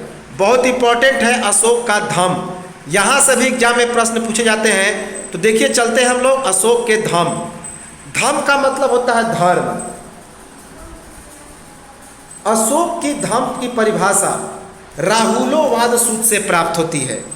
तो अशोक के धर्म की परिभाषा राहुलोवाद सूत्र से प्राप्त होती है। इस सूत्र का अन्य नाम है गेह विजय। इस सूत्र को गेह विजय के नाम से भी जानते हैं, जिसका अर्थ क्या है, तो गृहस्थों के लिए अनुशासन ग्रंथ, जिसका अर्थ है गृहस्थों के लिए अनुशासन ग्रंथ गेह विजय। शिलालेखों में धर्म से संबंधित बातें बौद्ध ग्रंथ दिग निकाय के लखन सूत, सिंगालेवाद सूत, चक्रवती सिंहनाद सूत, राहुलोवाद सूत तथा धम्म पद से प्राप्त होती है। तो शिलालेखों में धर्म से संबंधित बातें कहाँ से ली गई है, तो बौद्ध ग्रंथ दिग निकाय के लखन सूत, सिंगालेवाद सूत, चक्रवती सिंहनाद सूत, राहुलोवाद सूत और फिर धम्म पद से। अशोक के द्वारा अपने साम्राज्य भर में बड़ी संख्या में अभिलेख जारी किए गए, जिनमें कई आचार संहिता अर्थात सामाजिक नियमों की चर्चा है, जो निम्न प्रकार है। कौन कौन? जैसे माता पिता के आज्ञा की पालन करनी चाहिए, ब्राह्मणों और श्रमणों का सम्मान करना चाहिए, दासों और नौकरों से उचित व्यवहार करना चाहिए, बिना किसी कारण के किसी के प्रति धर्म की निंदा नहीं करनी चाहिए। ऐसे में व्यक्ति के अपने ही धर्म की हानि होती है। अहिंसा का पालन करना चाहिए, धन का संचय नहीं करना चाहिए, बल्कि बदले में धन को मितव्ययी होना चाहिए, कम खर्च करना चाहिए। तो अशोक ने अपने साम्राज्य भर में बड़ी संख्या में अभिलेख जारी किए, जिसमें कई प्रकार के आचार संहिता, जिसे सामाजिक नियम कहते हैं, उसकी चर्चा की है, जो निम्न प्रकार से है। माता पिता की आज्ञा का पालन करना चाहिए, ब्राह्मणों और श्रमणों का सम्मान करना चाहिए, दासों और नौकरों से उचित व्यवहार करना चाहिए, बिना किसी कारण के किसी के प्रति धर्म की निंदा नहीं करनी चाहिए। ऐसे में व्यक्ति के अपने ही धर्म की हानि होती है। अहिंसा का पालन करना चाहिए, धन का संचय नहीं करना चाहिए, बल्कि मितव्ययी, मितव्ययी का मतलब होता है कम खर्चीला होना चाहिए। अशोक के द्वारा धर्म पालन से प्राप्त होने वाले जिन स्वर्गीय सुखों का उल्लेख किया गया है, उसका विवरण कहाँ से मिलता है, तो पाली ग्रंथ विमानवथु से। तो अशोक ने धर्म पालन से संबंधित, धर्म पालन से प्राप्त होने वाले जिन स्वर्गीय सुखों का उल्लेख किया गया है उसका विवरण कहाँ से प्राप्त होता है? तो पाली ग्रंथ विमानवत्थु में, पाली ग्रंथ विमानवत्थु से। धम्म की परिभाषा किस अभिलेख में दी गई है? तो धम्म की परिभाषा दूसरे और 7वें अभिलेख से प्राप्त होती है। तो वेरी वेरी इंपॉर्टेंट है कि अशोक के धम्म की परिभाषा किसमें लिखी गई है? तो दूसरे और 7वें अभिलेख में। एग्जाम में यहां से प्रश्न बन चुके हैं। उपर्युक्त सभी बातों के लिए अशोक द्वारा अभिलेखों में धम्म शब्द का प्रयोग, इसी को लेकर आधुनिक इतिहास लेखन में विद्वानों के द्वारा कई सारे विचार दिए गए। कुछ ने धम्म को बौद्ध धर्म से उत्पन्न कहा, कुछ ने कहा कि यह जो धर्म है, यह जो धम्म है वह ब्राह्मण धर्म से उत्पन्न हुआ है, कुछ ने इसे विदेशी प्रभाव से उत्पन्न कहा।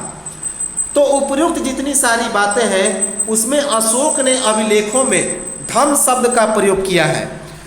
इसी को लेकर आधुनिक इतिहास लेखन में विद्वानों के द्वारा अलग अलग विचार दिए गए। कुछ विद्वानों ने कहा कि यह जो धम्म है वह किस धर्म से उत्पन्न हुआ? तो बौद्ध धर्म से। जबकि कुछ विद्वानों ने कहा कि जो धम्म है वह ब्राह्मण धर्म से उत्पन्न हुआ है। किस धर्म से? ब्राह्मण धर्म से। लेकिन कुछ विद्वानों ने कहा कि यह जो धम्म है वह विदेशी प्रभाव से उत्पन्न हुआ। किससे? विदेशी प्रभाव से। अशोक का धम्म उसकी मौलिक देन है, जिसका स्वरूप धार्मिक कर्मकांड, ईश्वर पूजा आदि से ऊपर मानवतावादी विचार को दर्शाता है, जिसमें समाज को जोड़ने, व्यवस्था को बेहतर चलाने संबंधी आचार संहिताएं जारी है। इसीलिए इसका नाम है सामाजिक आचार संहिता। क्या नाम है? सामाजिक आचार संहिता। तो चूंकि अशोक का जो धम्म है उसकी मुख्य मौलिक स्वरूप क्या है? उसका मुख्य मौलिक स्वरूप है धार्मिक कर्मकांड, ईश्वर पूजा आदि से संबंधित ऊपर उठकर मानवतावादी विचारों का प्रदर्शन करना, जिसके अंतर्गत समाज को जोड़ने, व्यवस्था को बेहतर चलाने संबंधी आचार संहिताएं अर्थात सामाजिक नियम शामिल है। इसीलिए इस धम्म को क्या कहा जाता है? तो सामाजिक आचार संहिता कहा जाता है। क्या? सामाजिक आचार संहिता। हालांकि इसका स्वरूप कैसा है? राजनीतिक है। हालांकि जो इसका स्वरूप है राजनीतिक है, क्योंकि इसके माध्यम से राजा के द्वारा राज्य पर अपनी पकड़ मजबूत होती है। क्योंकि इसके द्वारा राजा के द्वारा राज्य पर अपनी पकड़ मजबूत होती है तथा राज्य के सफल संचालन हेतु अशोक ने इसे कुशल उपकरण के रूप में प्रयोग किया। तो धम्म को अशोक ने राज्य के सफल संचालन के लिए कुशल उपकरण के रूप में प्रयोग किया। पश्चिमी परिभाषा के अनुसार अशोक का जो धम्म है वह धर्म नहीं है।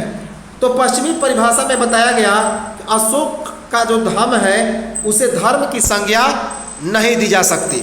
तो पश्चिमी परिभाषा के अनुसार अशोक का धर्म, अशोक के धर्म को धर्म की संज्ञा नहीं दी जा सकती। केवल धर्म के अनुसार अशोक का धम्म सभी धर्मों का सार है। तो वेरी वेरी इंपॉर्टेंट है कि अशोक ने कहा कि मेरा जो धम्म है वह सभी धर्मों का क्या है? तो सार है, और किसी भी ब्राह्मण, जैन या बौद्ध धर्म से यह प्रत्यक्ष उत्पन्न नहीं हुआ। और इसका वर्णन किस शिलालेख में है? तो 12वें शिलालेख में। तो केवल धर्म के अनुसार अशोक का धम्म सभी धर्मों का सार है। अर्थात सभी धर्मों का सार कौन सा है? अशोक का धम्म है। और यह किसी भी ब्राह्मण, बौद्ध या जैन धर्म से प्रत्यक्ष रूप से उत्पन्न नहीं हुआ। और इस धम्म अशोक के जो धर्म, चूंकि अशोक का जो धम्म है सभी धर्मों का सार है, यह बात किसमें लिखा गया? 12वें शिलालेख में। 12वें शिलालेख में पश्चिम में धर्म के मूल में ईश्वर कर्मकांड आवश्यक है, जबकि भारत में धर्म का आशय है कर्तव्य परायणता और सदाचार पालनता। तो पश्चिम में धर्म के मूल में क्या क्या शामिल है? तो ईश्वर, कर्मकांड, ये सभी जो है पश्चिम में जो धर्म अपनाए जाते हैं उसमें ईश्वर और कर्मकांड शामिल है। यह बात किसने बताया था? तो अशोक ने अपने धम्म की परिभाषा में बताया। तो अशोक ने अपने धर्म की परिभाषा बताया कि जो पश्चिमी देश है वहाँ के धर्म में ईश्वर और कर्मकांड जरूरी है, ईश्वर और कर्मकांड शामिल है। लेकिन भारत में धर्म का मतलब क्या है? तो कर्तव्य परायणता और सदाचार पालनता। अशोक ने अपने शासन के 12वें वर्ष में निगाली सागर की यात्रा की और 20वें वर्ष में नेपाल के लुम्बिनी के रुमिनदेई भगवानपुर तहसील की यात्रा की। तो अशोक ने अपने शासन के 12वें वर्ष में निगाली सागर की यात्रा की तथा अपने शासन के 20वें वर्ष में नेपाल के लुम्बिनी के रुमिनदेई भगवानपुर तहसील की यात्रा की। अशोक का जो सबसे छोटा स्तंभ लेख है वो कौन सा है? तो नेपाल का रुमिनदेई स्तंभ लेख है। इस अभिलेख में अशोक ने लुम्बिनी में धम्म यात्रा के दौरान भू राजस्व की दर को घटा देने की घोषणा की। तो अशोक का जो सबसे छोटा स्तंभ लेख कौन है? तो वह है रुमिनदेई स्तंभ लेख, रुमिनदेई स्तंभ लेख। इस अभिलेख में अशोक ने नेपाल के लुम्बिनी में धम्म यात्रा के दौरान भू राजस्व की दर को घटा देने की घोषणा की। अशोक के लघु स्तंभ लेखों में कौन कौन से स्थानों का वर्णन है? तो मध्य प्रदेश के सांची का। तो अशोक के लघु स्तंभ लेखों में कौन कौन से स्थानों का वर्णन है? तो मध्य प्रदेश के सांची का, नेपाल की तराई के रुमिनदेई का, अरौरा का, निगलीवा ग्राम का, कर्नाटक के ब्रह्मगिरी का, रजूल का, राजस्थान के भाबरू का और उत्तर प्रदेश के सारनाथ का। तो अशोक के शिलालेख में कौन कौन से स्थानों का वर्णन है? तो मध्य प्रदेश का सांची, नेपाल की तराई का रुमिनदेई, अहरौरा, निगलीवा ग्राम, कर्नाटक का ब्रह्मगिरी, रजूल, राजस्थान का भाबरू और उत्तर प्रदेश का सारनाथ। याद रखेंगे। अब लघु और बृहद शिलालेख से संबंधित कुछ और जगहों के बारे में देखें तो जैसे भाबरू, जिसे बैरात शिलालेख भी कहते हैं, तो भाबरू जिसे बैरात शिलालेख भी कहते हैं, कहाँ पे है?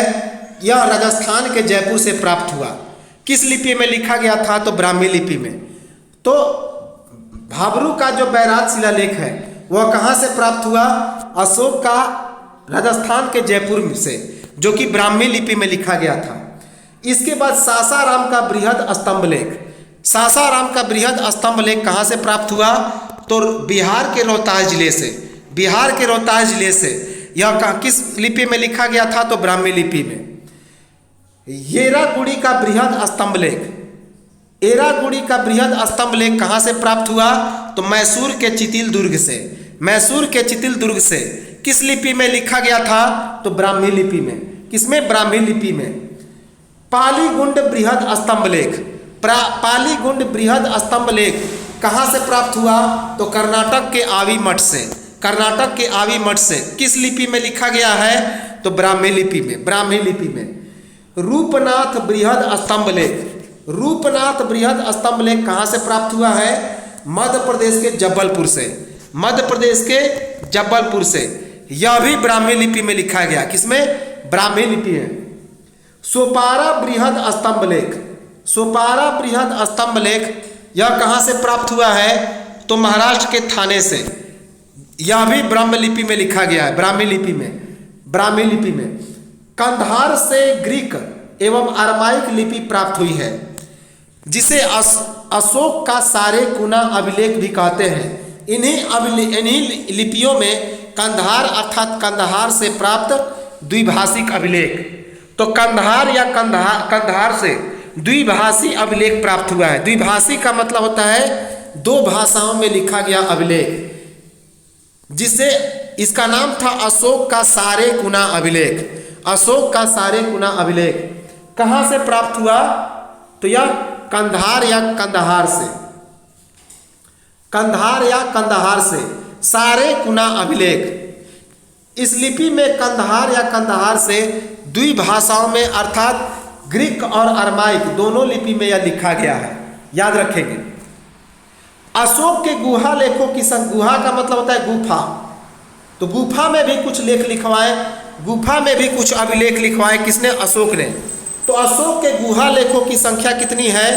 3। बिहार के गया जिले के निकट बराबर की पहाड़ी जिसे साल्वितक पर्वत भी कहा जाता है, वहाँ के गुहा लेखों में आजीवक संप्रदाय को दान दिए जाने का उल्लेख किया। तो अशोक के गुहा लेखों की संख्या कितनी है? 3 है। और यह बिहार के गया जिले के निकट बराबर की पहाड़ी जिसे साल्वितक पर्वत कहा जाता है, तो वहाँ के गुहा लेखों में यह 3 लिखा गया है। और इस गुहा लेख में आजीवक संप्रदाय को दान दिए जाने का उल्लेख है।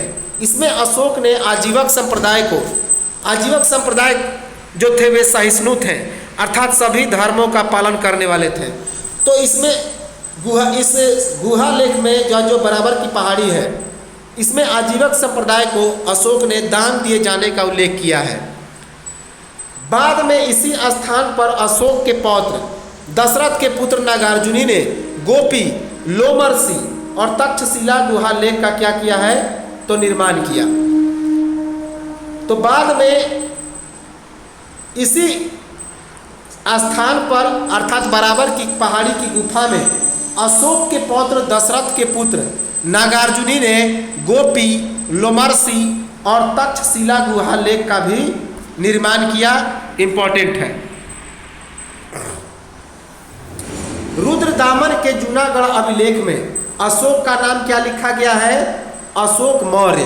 तो रुद्रदामन के जूनागढ़ अभिलेख में अशोक को अशोक मौर्य लिखा गया है।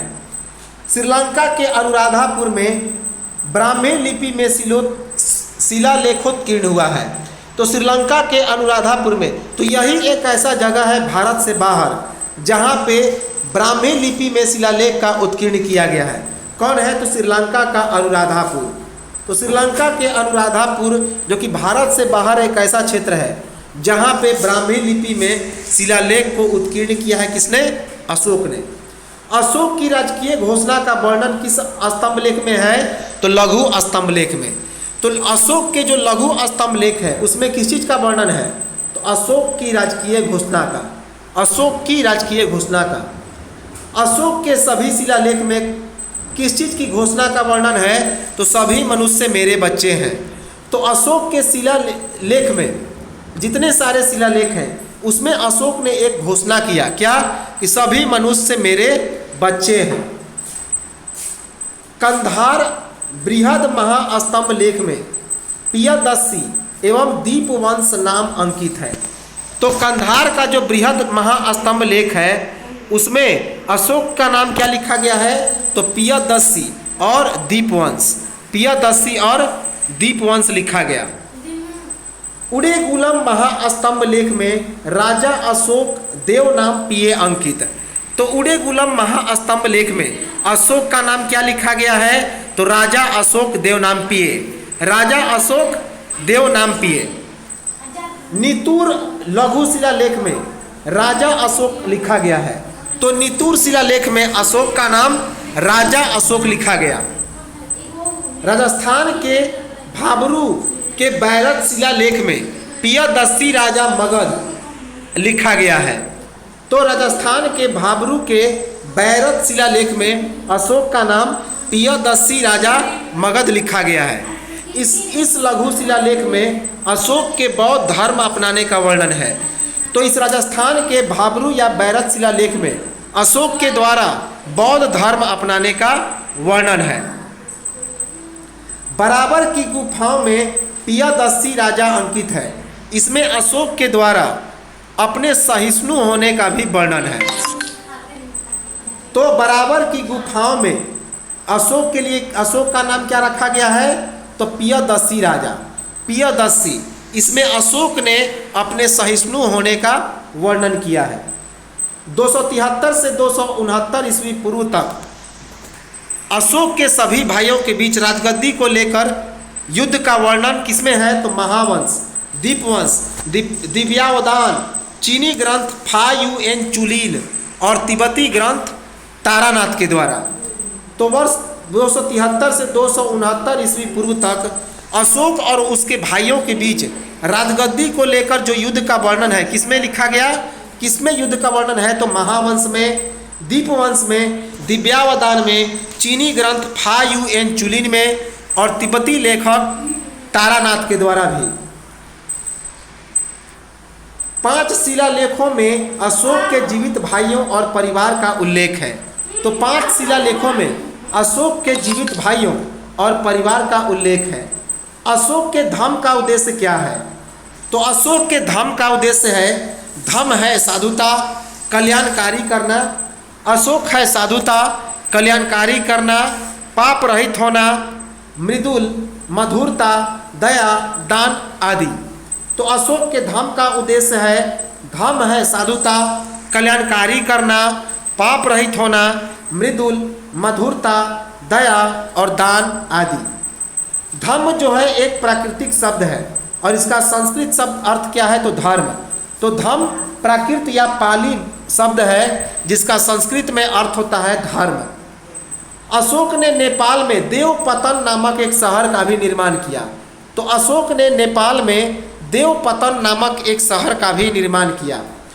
अशोक ने सांची में 84,000 स्तूपों का निर्माण किया। वेरी वेरी इंपॉर्टेंट है।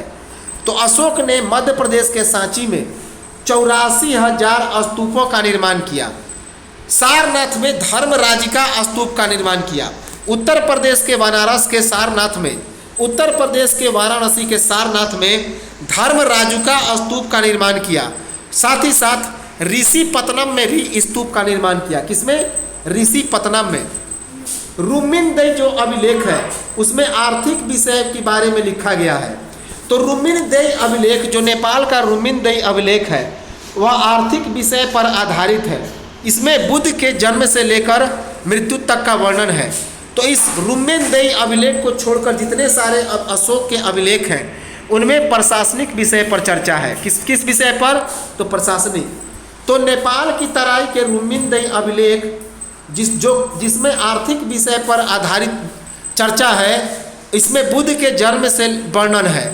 और इस रुम्मिनदेई अभिलेख को छोड़कर जितने सारे अभिलेख हैं अशोक के, उसमें प्रशासनिक विषय पर चर्चा है। किसमें? प्रशासनिक विषय पर। अशोक प्रथम शासक था जिसके द्वारा अभिलेखों के माध्यम से अपनी प्रजा का संबोधन किया गया। तो अशोक एक ऐसा प्रथम शासक था जिसने अभिलेखों के माध्यम से अपनी प्रजा को संबोधित किया। और इसकी प्रेरणा किसने लिया अशोक से? अशोक ने किससे लिया? तो ईरानी शासक दारा प्रथम से। तो अभिलेखों के माध्यम से प्रजा को संबोधन करने वाला पहला सम्राट कौन था? तो सम्राट अशोक। और अभिलेखों के माध्यम से प्रजा को संबोधित करने की जो प्रेरणा थी, अभिलेख को किससे प्राप्त हुई? तो ईरानी शासक दारा प्रथम से। दारा प्रथम से इंपॉर्टेंट है।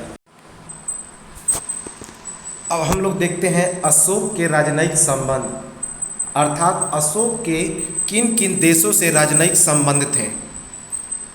तो चंद्रगुप्त और बिंदुसार की भांति अशोक ने भी राजनयिक संबंध बनाए थे, जहां धर्म प्रचारक दूतों का भी आदान प्रदान हुआ था। तो जिस प्रकार चंद्रगुप्त मौर्य और बिंदुसार ने अन्य देशों के साथ राजनयिक संबंध बनाए थे, उसी प्रकार अशोक ने भी अन्य देशों के साथ धर्म प्रचारक और दूतों को भेजकर और बुलाकर राजनयिक संबंध स्थापित की। दूत ग्रीक के राजा चोल और पांड्य को भी भेजा। तो अशोक ने अपने एक दूत ग्रीक के राजा चोल और पांड्य को भी भेजा। तो ग्रीक के राजा को, चोल को और पांड्यों को भी अपने दूत भेजा। किसने? अशोक ने। सीरिया के राजा एंटियोकस द्वितीय ने अशोक के पास किसको भेजा?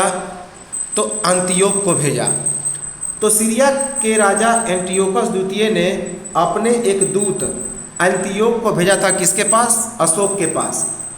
मिस्र के राजा टॉलमी फिलाडेल्फस द्वितीय ने अपने एक दूत तुर्मै को भेजा था।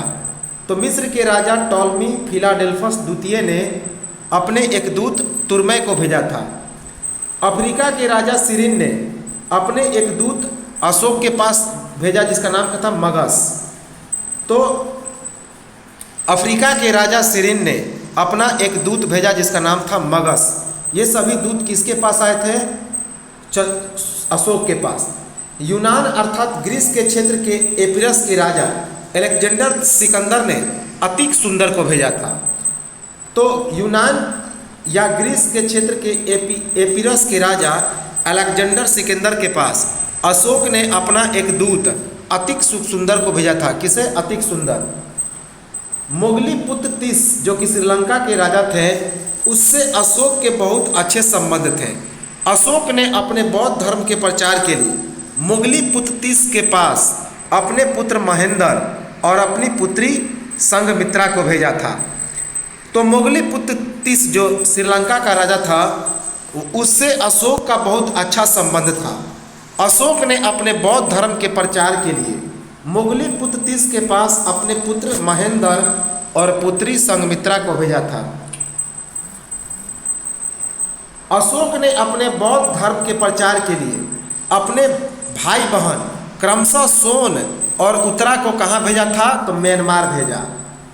तो अपने बौद्ध धर्म के प्रचार के लिए अशोक ने अपने एक और भाई बहन जिसका नाम था सोन और उत्तरा, उसे कहाँ पे भेजा?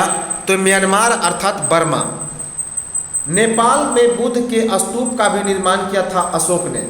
तिब्बती बौद्ध ग्रंथों के अनुसार सम्राट अशोक द्वारा अपनी पुत्री चारुमती का विवाह नेपाल में, तो नेपाल में अशोक ने बुद्ध के स्तूप का भी निर्माण किया था।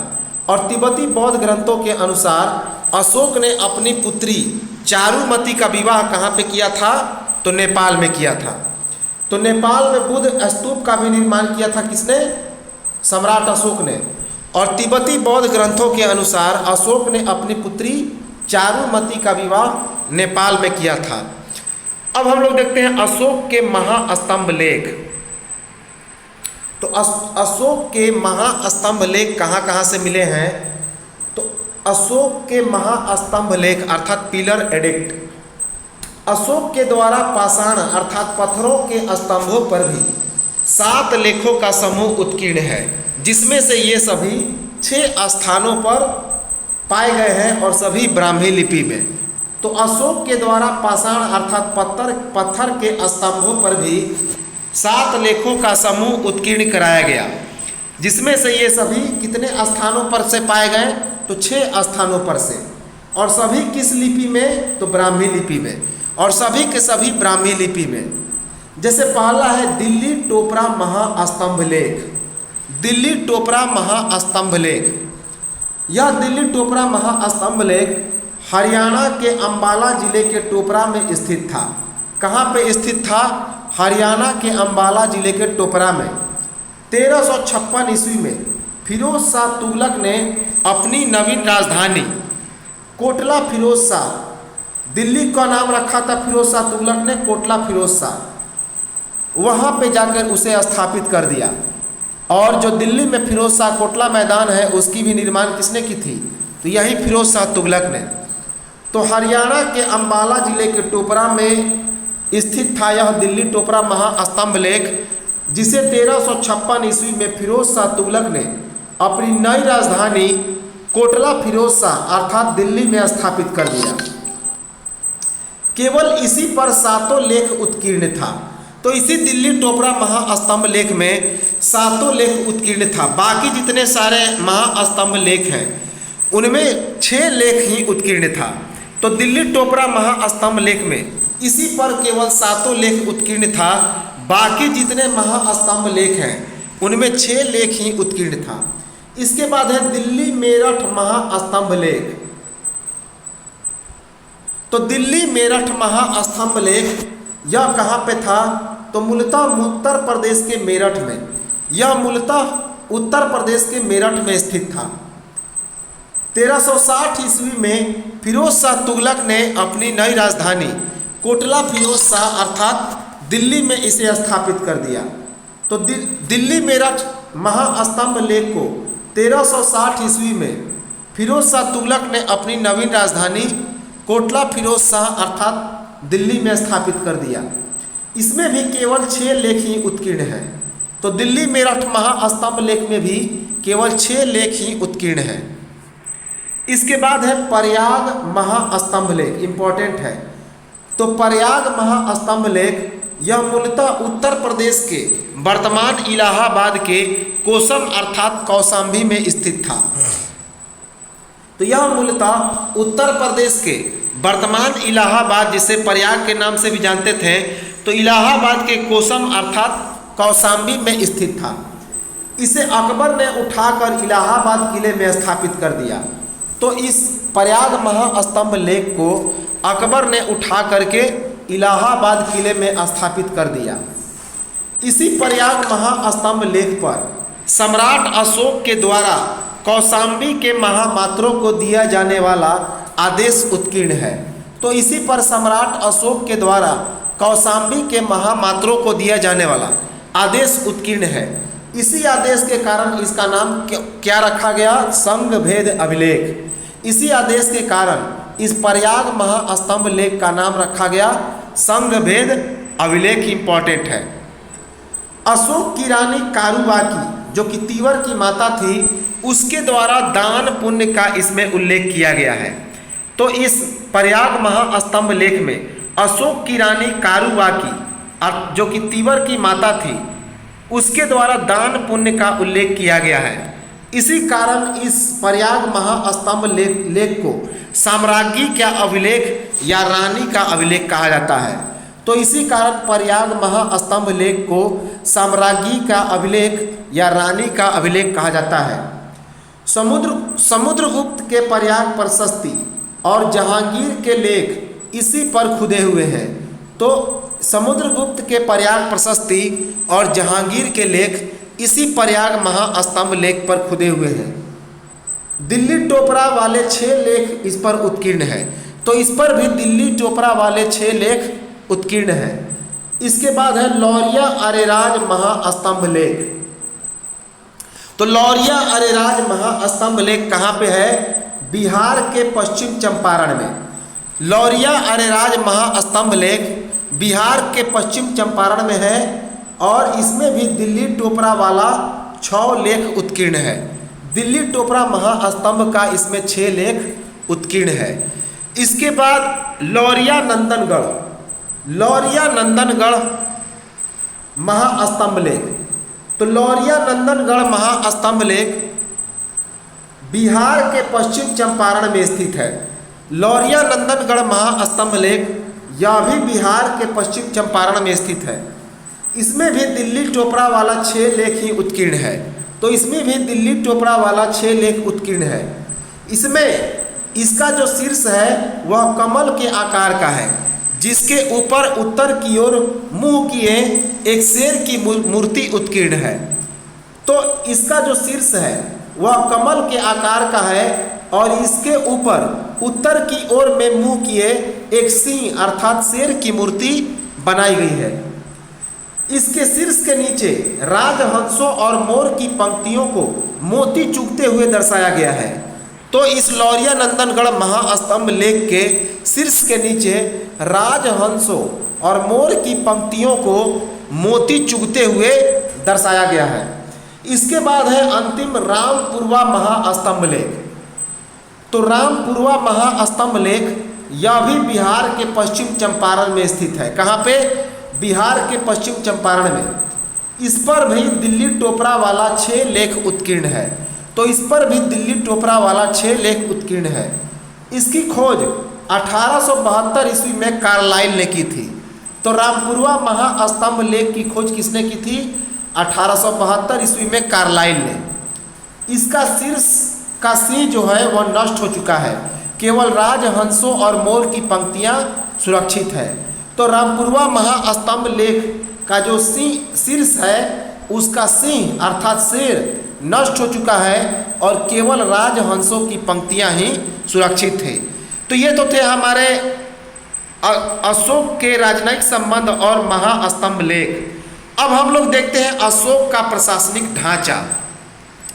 अशोक का प्रशासनिक ढांचा अर्थात अशोक के समय जो प्रशासन चलता था उसमें किस प्रकार जो केंद्रीय प्रशासन और प्रांतीय प्रशासन चलता था, उसमें कौन कौन से प्रशासक होते थे, इसके बारे में हम लोग देखें तो बहुत इंपॉर्टेंट है। यहाँ से एग्जाम में प्रश्न आ जाते हैं, यहाँ से एग्जाम में प्रश्न आते हैं।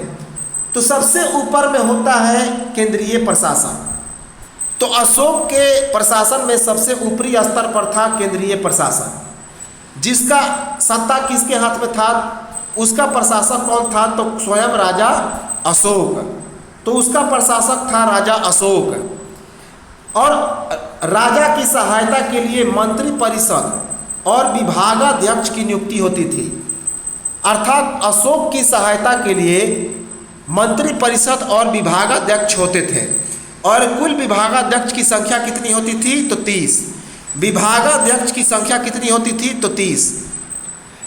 यह केंद्रीय प्रशासन अर्थात जो राजा का शासन था वह प्रांत में बटा हुआ था। इस प्रांतों को चक्र कहा जाता था। क्या कहा जाता था, चक्र। और प्रांतों की संख्या कितनी होती थी, तो 5। तो केंद्रीय प्रशासन प्रांतों में बटा होता था और प्रांतों को चक्र कहा जाता था। और इनकी संख्या कितनी होती थी, तो 5। इसका प्रशासक कुमार या आर्यपुत्र या राष्ट्रीय कहा जाता था। तो प्रांतों का जो प्रशासक होता था वह कुमार या आर्यपुत्र या राष्ट्रीय कहा जाता था। इन प्रशासकों की नियुक्ति गवर्नर या राज्यपाल या प्रांतपति के रूप में होती थी। तो इन प्रशासकों की नियुक्ति जैसे कुमार, जिसे आर्यपुत्र भी कहते थे और राष्ट्रीय भी कहते थे, तो इन प्रशासकों की नियुक्ति गवर्नर, राज्यपाल या प्रांतपति के रूप में होती थी। अब प्रांतों की संख्या जो थी 5 थी। तो कौन कौन से प्रांत थे, तो उत्तरापथ में तक्षशिला। उत्तरापथ में कौन था, तक्षशिला। दक्षिणापथ में कौन था, तो स्वर्णगिरि। उत्तरापथ में था तक्षशिला और दक्षिणापथ में था स्वर्णगिरि। पश्चिम प्रांत में था उज्जैन। पश्चिम प्रांत में कौन था, तो उज्जैन। पूर्वी प्रांत में था पाटलिपुत्रा। पूर्वी प्रांत में कौन था, तो पाटलिपुत्रा। कलिंग के क्षेत्र में था तोसली।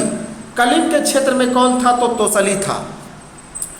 अब ये जो प्रांत होते थे वे मंडल प्रशासन में बटे होते थे। प्रांत किस में बटे होते थे, मंडल प्रशासन में। और मंडल प्रशासन के जो प्रशासक होते थे उन्हें प्रदेष्टा कहा जाता था। क्या कहा जाता था, प्रदेष्टा, जो कि एक देख रेख अधिकारी होते थे, देख रेख अधिकारी। इसके बाद ये जो मंडल होते थे, ये मंडल विषय में बटे होते थे। मंडल किस में बटे होते थे, तो विषय में। विषय को जिला या आहार भी कहा जाता था। विषय को जिला या आहार भी कहा जाता था। इस विषय के जो प्रशासक होते थे उसे विषयपति कहा जाता था। तो विषय के प्रशासक विषयपति कहे जाते थे। इस विषयपति के अंदर में 3 अधिकारी होते थे। इस विषयपति के अंदर में 3 अधिकारी होते थे। कौन कौन, एक समाहर्ता। समाहर्ता जो था वह राजस्व अधिकारी था। समाहर्ता को प्रादेशिक भी कहा जाता था। तो समाहर्ता एक राजस्व अधिकारी होता था, अर्थात जो भूमि से संबंधित ऑफिसर होता था। उसके बाद रज्जुक। रज्जुक जो था वह न्याय का अधिकारी था, न्याय संबंधी कार्यों को देखता था, न्यायिक अधिकारी था। इसके बाद युक्त। युक्त जो होता था वह पुलिस अधिकारी होता था। तो युक्त जो होता था वह पुलिस अधिकारी होता था। विषय जो था वह नगर प्रशासन में बटा होता था। तो विषय किस में बटा होता था, नगर प्रशासन में। और नगर प्रशासन का जो प्रशासक होता था वह नागरक या महापौर कहा जाता था।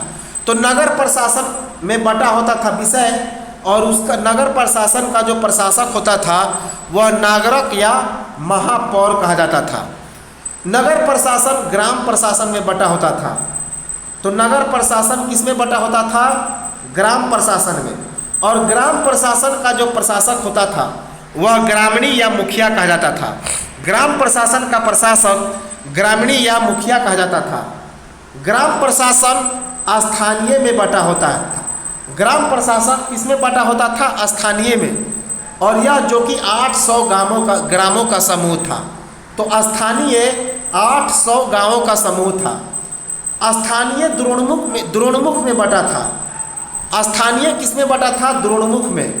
और यह जो द्रोणमुख था वह 400 गांवों का समूह होता था। 400 गांवों के समूह को द्रोणमुख कहा जाता था। द्रोणमुख जो होता था वह खाटविक में बटा होता था। किसमें? खाटविक में।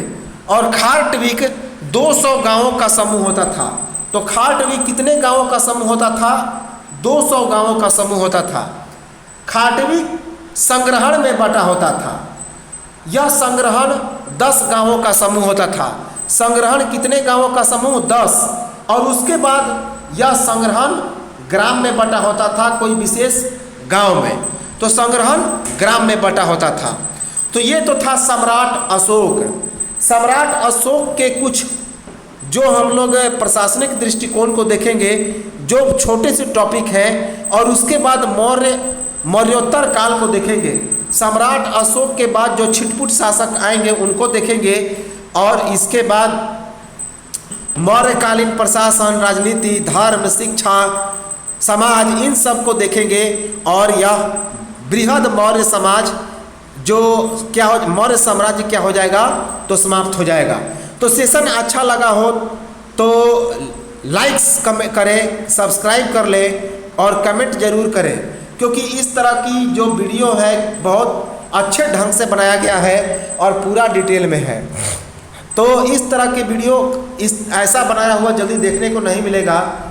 तो चलिए, और जो लोग इसमें नए हैं वो सब्सक्राइब जरूर कर लें, ताकि आने वाली वीडियो का उनको इन्फॉर्मेशन मिल सके। तो चलिए मिलते हैं हम लोग नेक्स्ट वीडियो में और चर्चा करेंगे इस मौर्य साम्राज्य के नेक्स्ट पार्ट को। तब तक नमस्कार, जय हिंद।